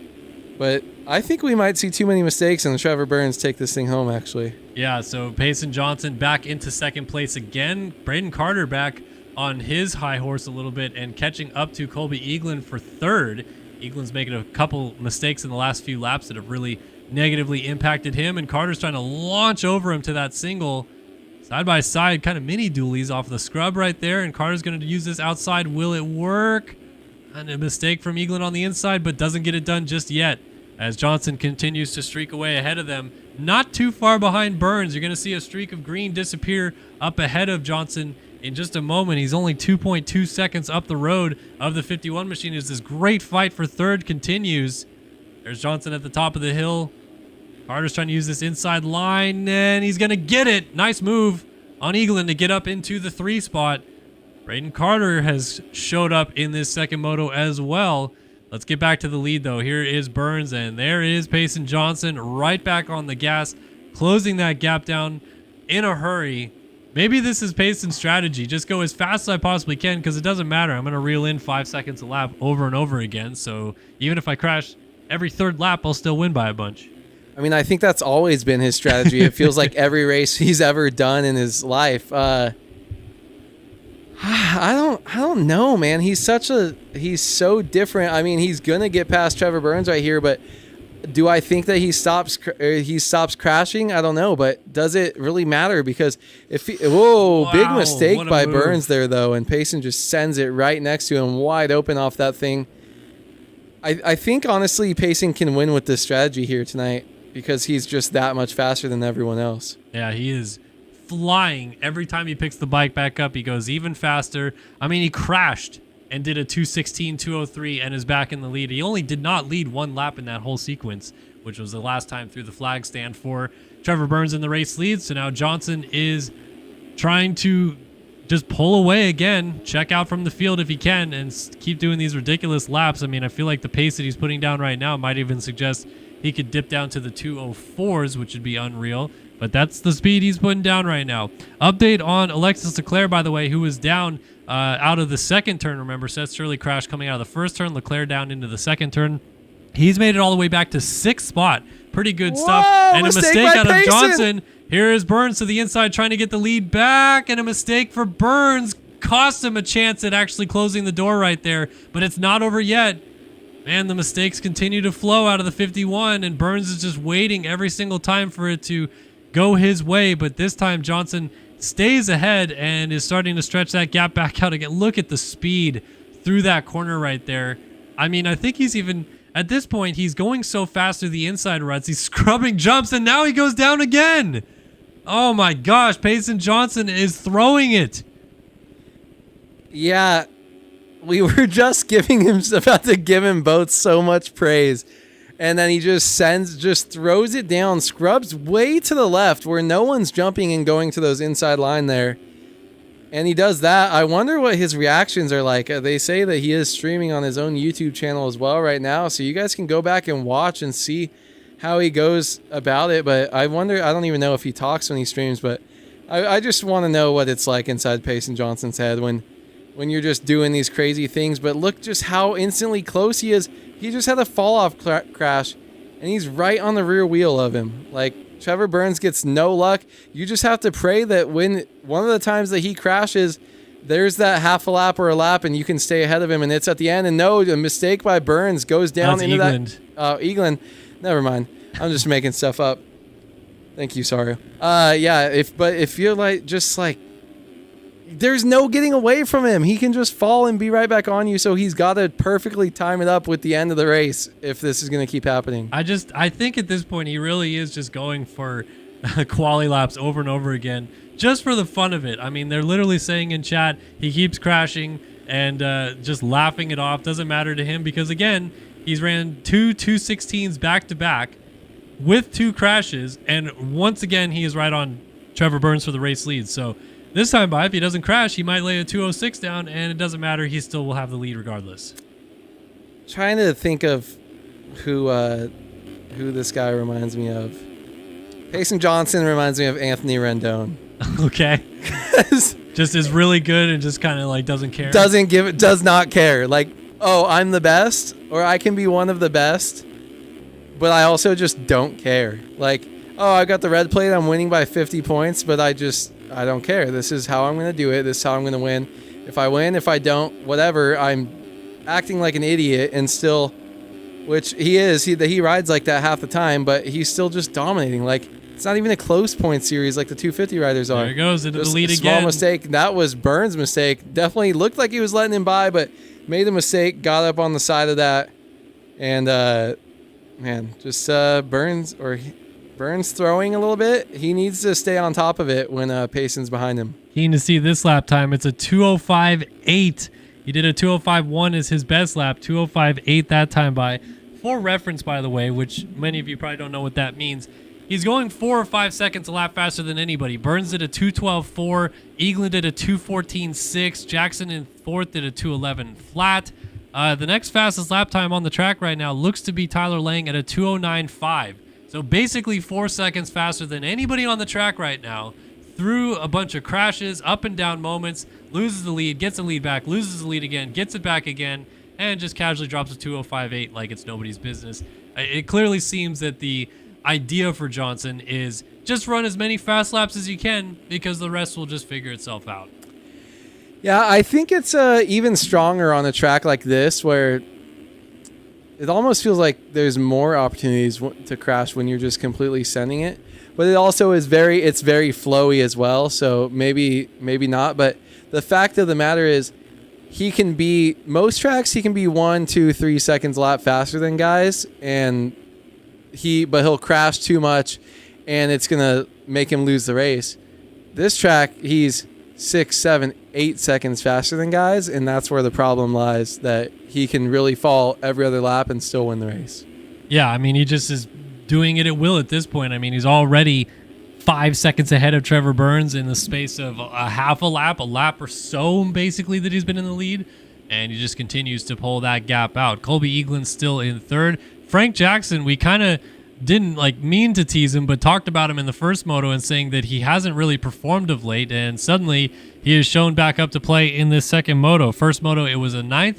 Now he's in 4th, and kind of exactly where he was through the first 3 or so rounds of the series, just hanging out 3-4 range, always mixing it up with these guys. And so now he is back in this position again. We got a fight for second between the teammates.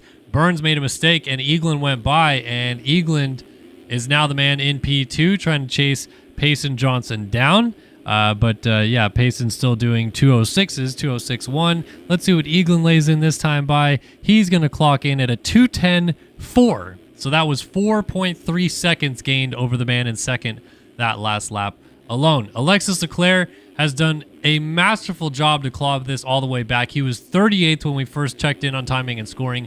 He is now in 5th place, and the lap times don't suggest that he's really cooking 2:11.4. But either way, kind of like Matherly in the first moto, this is massive in terms of salvaging points for the championship.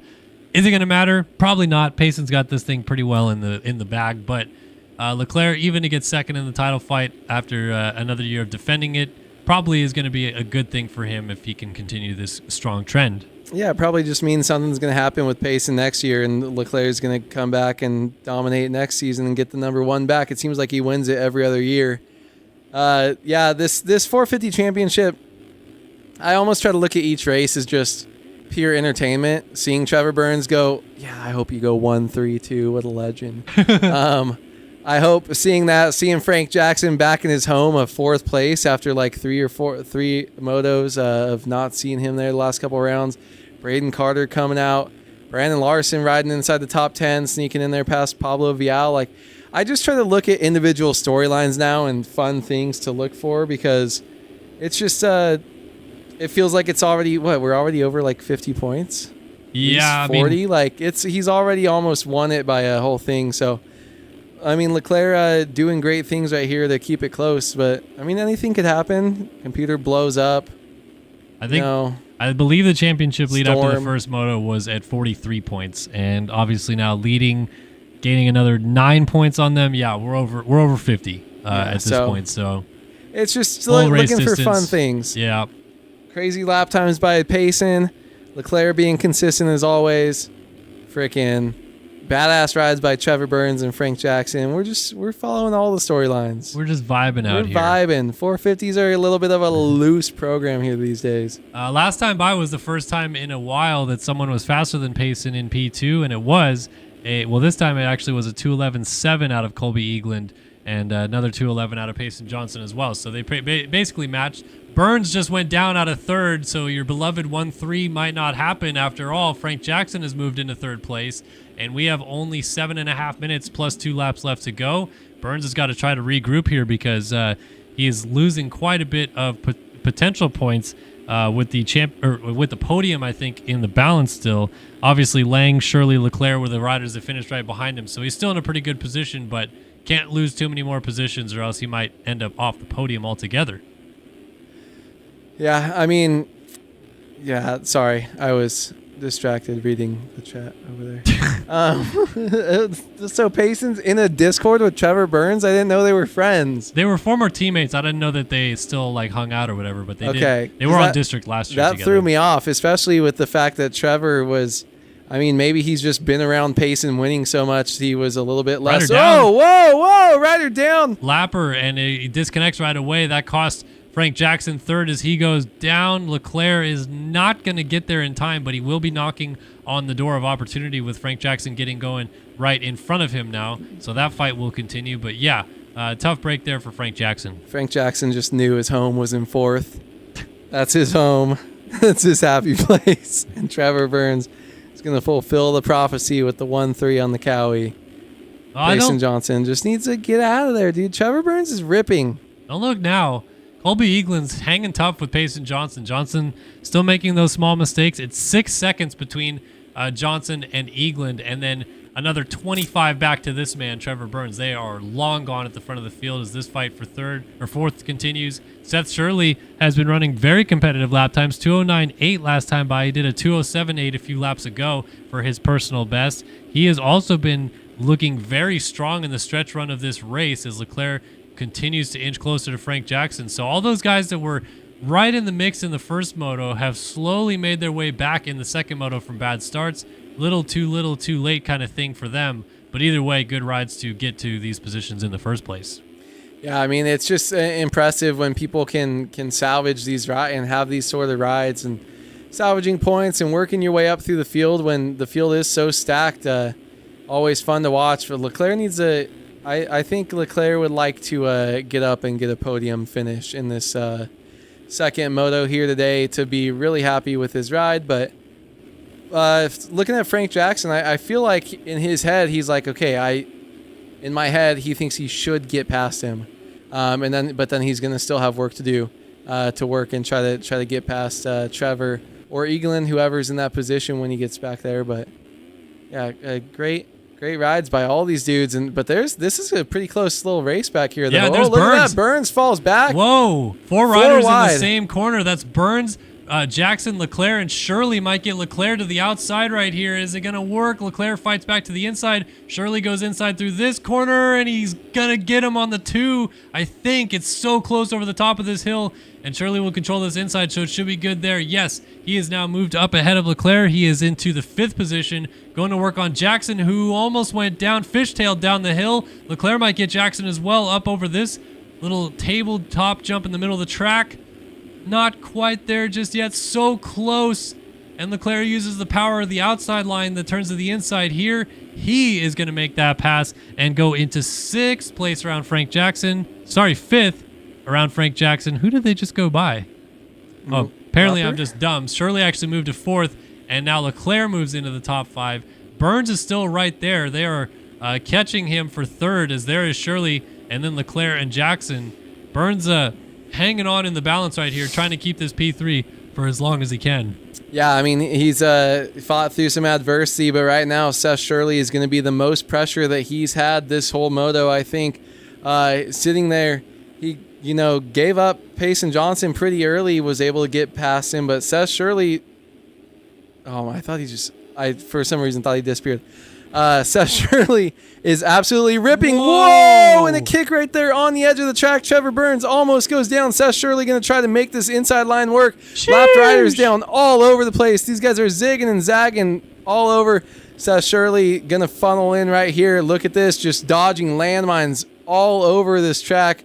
Trevor Burns going to hold on for one more lap. We are 27 minutes into this race, and it is an absolute fight to the death right here. Oh, Burns, a huge mistake, a big swap, and Shirley takes advantage. Leclerc around the outside is going to go by him as well. Leclerc's trying to get on the podium in this moto as he's all over Shirley for that position. They have a massive gap up to Eaglin, so this is all just the fight for 3rd at this point. Leclerc launching out to the outside, tries to get the run, swaps, saves it, but goes off the track. Burns holds on and gets back into 4th place. Leclerc remounts and hangs on to 5th. Nice save by the champ, but it's going to cost him a lot of time.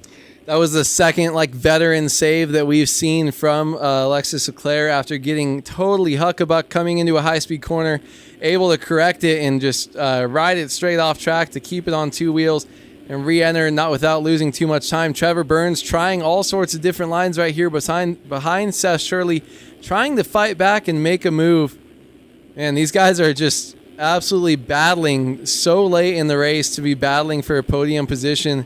And I think Leclerc is going to lose touch, and it's going to be really only these two right here unless something big happens between them up front. Yeah, and this fight continues on. Burns is not letting him go. Still 8 seconds between Eaglin and Johnson out front. Johnson actually ran a 2:19, and for a glimpse there, I was looking at timing and scoring, and I thought, oh, that's going to get interesting. And then right after that, Eaglin checked in at a 2:18. So both of them had some pretty bad laps last time by, but there's still 31 seconds up the track from this battle, which is crazy to think about how well these guys are riding, and there's still a half a minute behind the race lead. Shirley is just trying to defend these lines now because Burns is back on it. We saw in the first moto, Burns would make a mistake, crash, lose a spot, whatever it was, and immediately figure out how to get back on the rider who passed him and maybe even pass him back. So I think Burns has figured out the lines that Shirley used to pass him, and look at this. He's all over him coming to this finish line jump up here.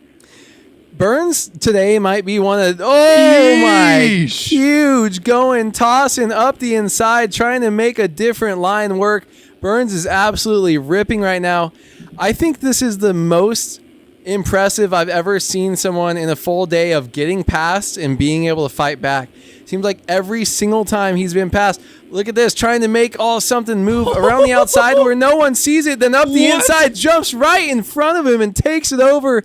Just absolutely drops it in Seth Shirley's face. Holy cow, dude. The way that he's been riding today is absolutely impressive.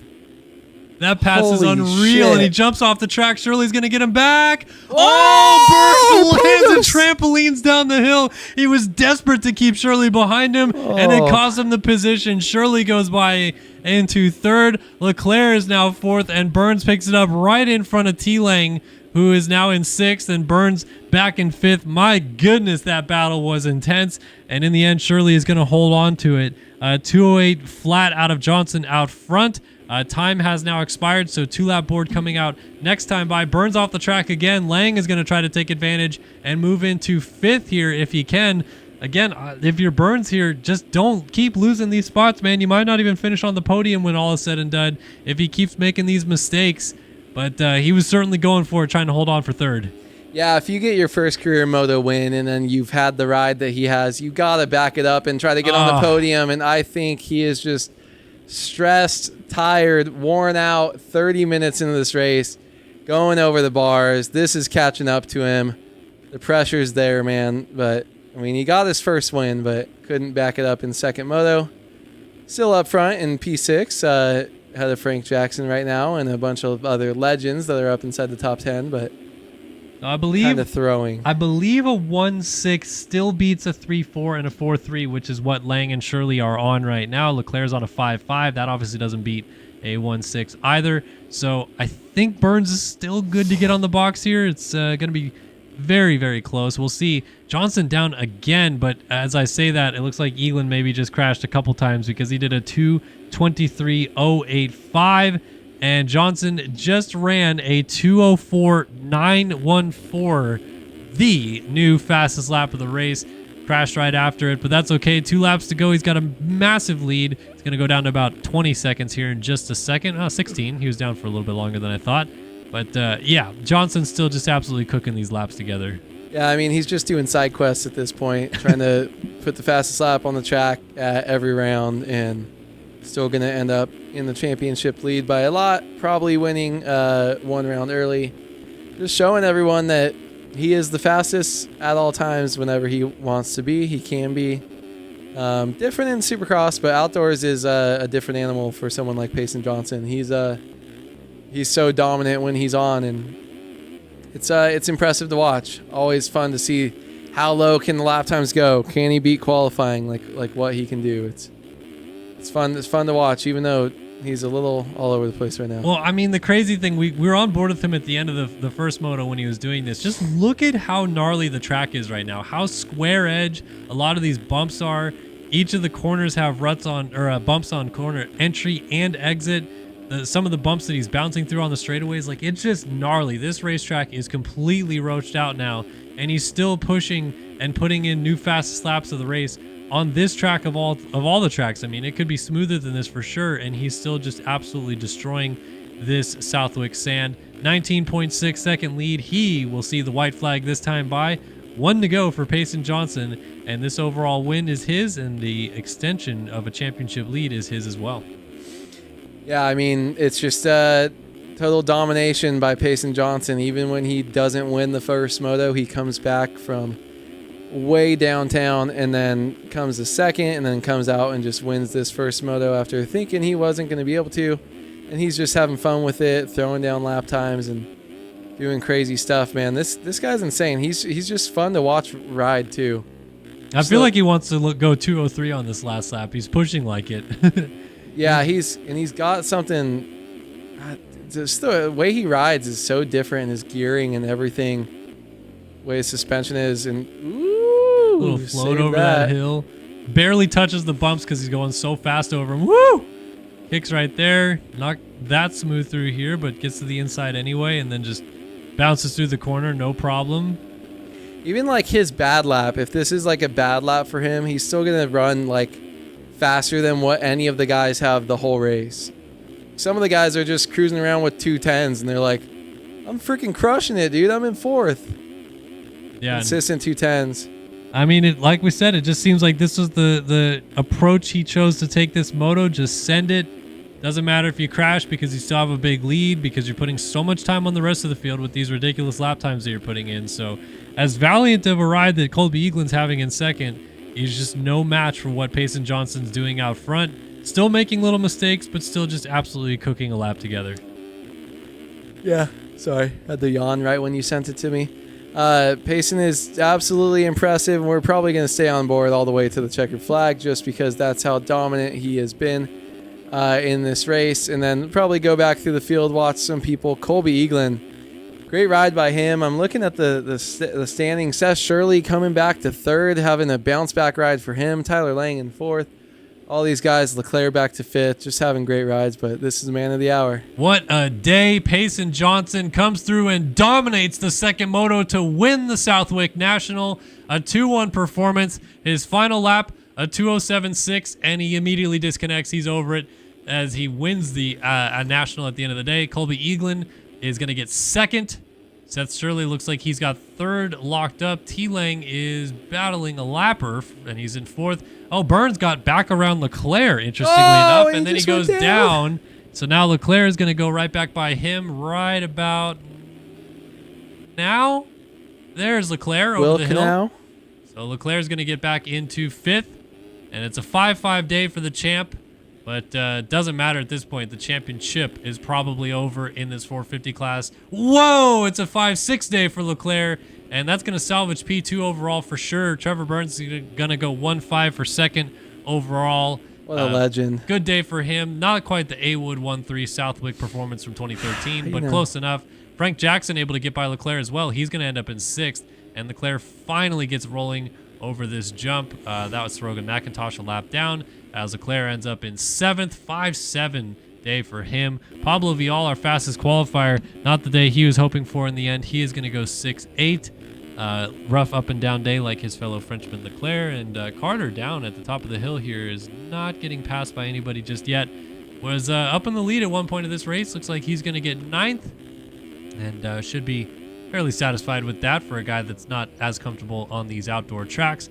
Braden Castellaneta, P10, just cruising it to the flag at this point behind his teammate and team owner Braden Carter, as the Phil Ski and snowboard riders end up 9-10 in this moto. Devin Davis, 11th for DX3. Didn't talk much about him, but he's just been solid as a rock. The Kyle Chisholm of MX Simulator. For real. Back at it again with another solid result. Kyle Boardman was 10th in the first moto. He will end up in P12 in Moto 2. And Ethan Parks, who was 11th in the first moto, ends up in P13. So he followed Kyle Boardman home all day long. Jared Gummison, 14th. Adam Holm, 15th. Brandon Larson will get 16th. 17th for Enzo Butigny. 18th Cody Parker. 19th for Logan Mortberg. And 20th for Chase Blakely. That is it. That is done. Looks like penalties didn't affect much in this one.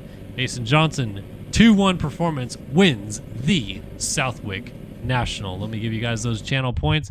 Those of you who picked Payson Johnson in this one, congratulations. I don't even know who scored the most in that prediction. But if it was you, well done. Good sir.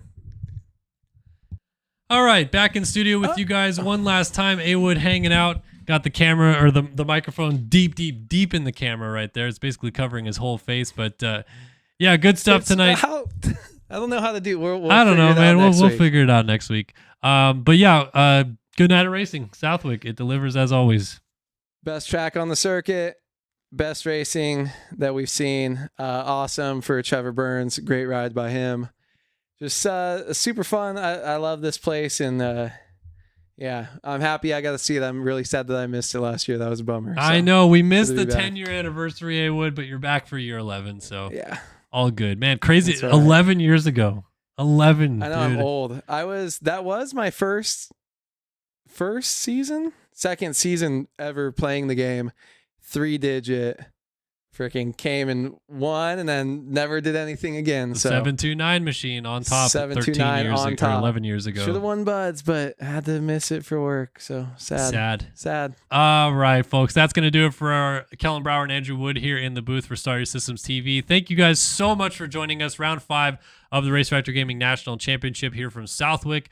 We will be back next week for the Redbud National. Redbud, baby, bring it. It's going to be a 4th of July celebration. We're going to be wearing way too much red, white, and blue clothing. Is that on what day is that? The 3rd, the day before the 4th. Because that's like you're not getting me if it was on the 4th. I know, I wouldn't be getting you. We wouldn't probably be getting too many people on the broadcast, honestly. No, we would I definitely. think actually, if I remember right, there was a year that the 4th ended up being Redbud like Sim Night. It was a Wednesday, and they postponed it either a day or moved it up a day or something like that. Was that not last year? So the days move by one every year. Maybe so it was last year. So it's either it was last year or it's going to come up next year again. And we've just been doing this for 12 years. So that's we're just old. Good stuff. All right, thanks guys for tuning in. Big shout out to RaceFactoryGaming.com and the RaceFactory Gaming track crew for all the work that they do. Big thanks to the Design Lab Co. for sponsoring the broadcast all season long. Shout out to them for the whole shot pick, and head over to the designlabco.com to check out what they got going on. All right, that's going to be us done from Southwick. We'll see you next week for the Redbud National. Also tune in on Monday for the RFGP of the Czech Republic. We'll be streaming that as well. And we'll see you guys next week for more action in MX Simulator. Thanks for tuning in. We'll see you guys later. So long for now.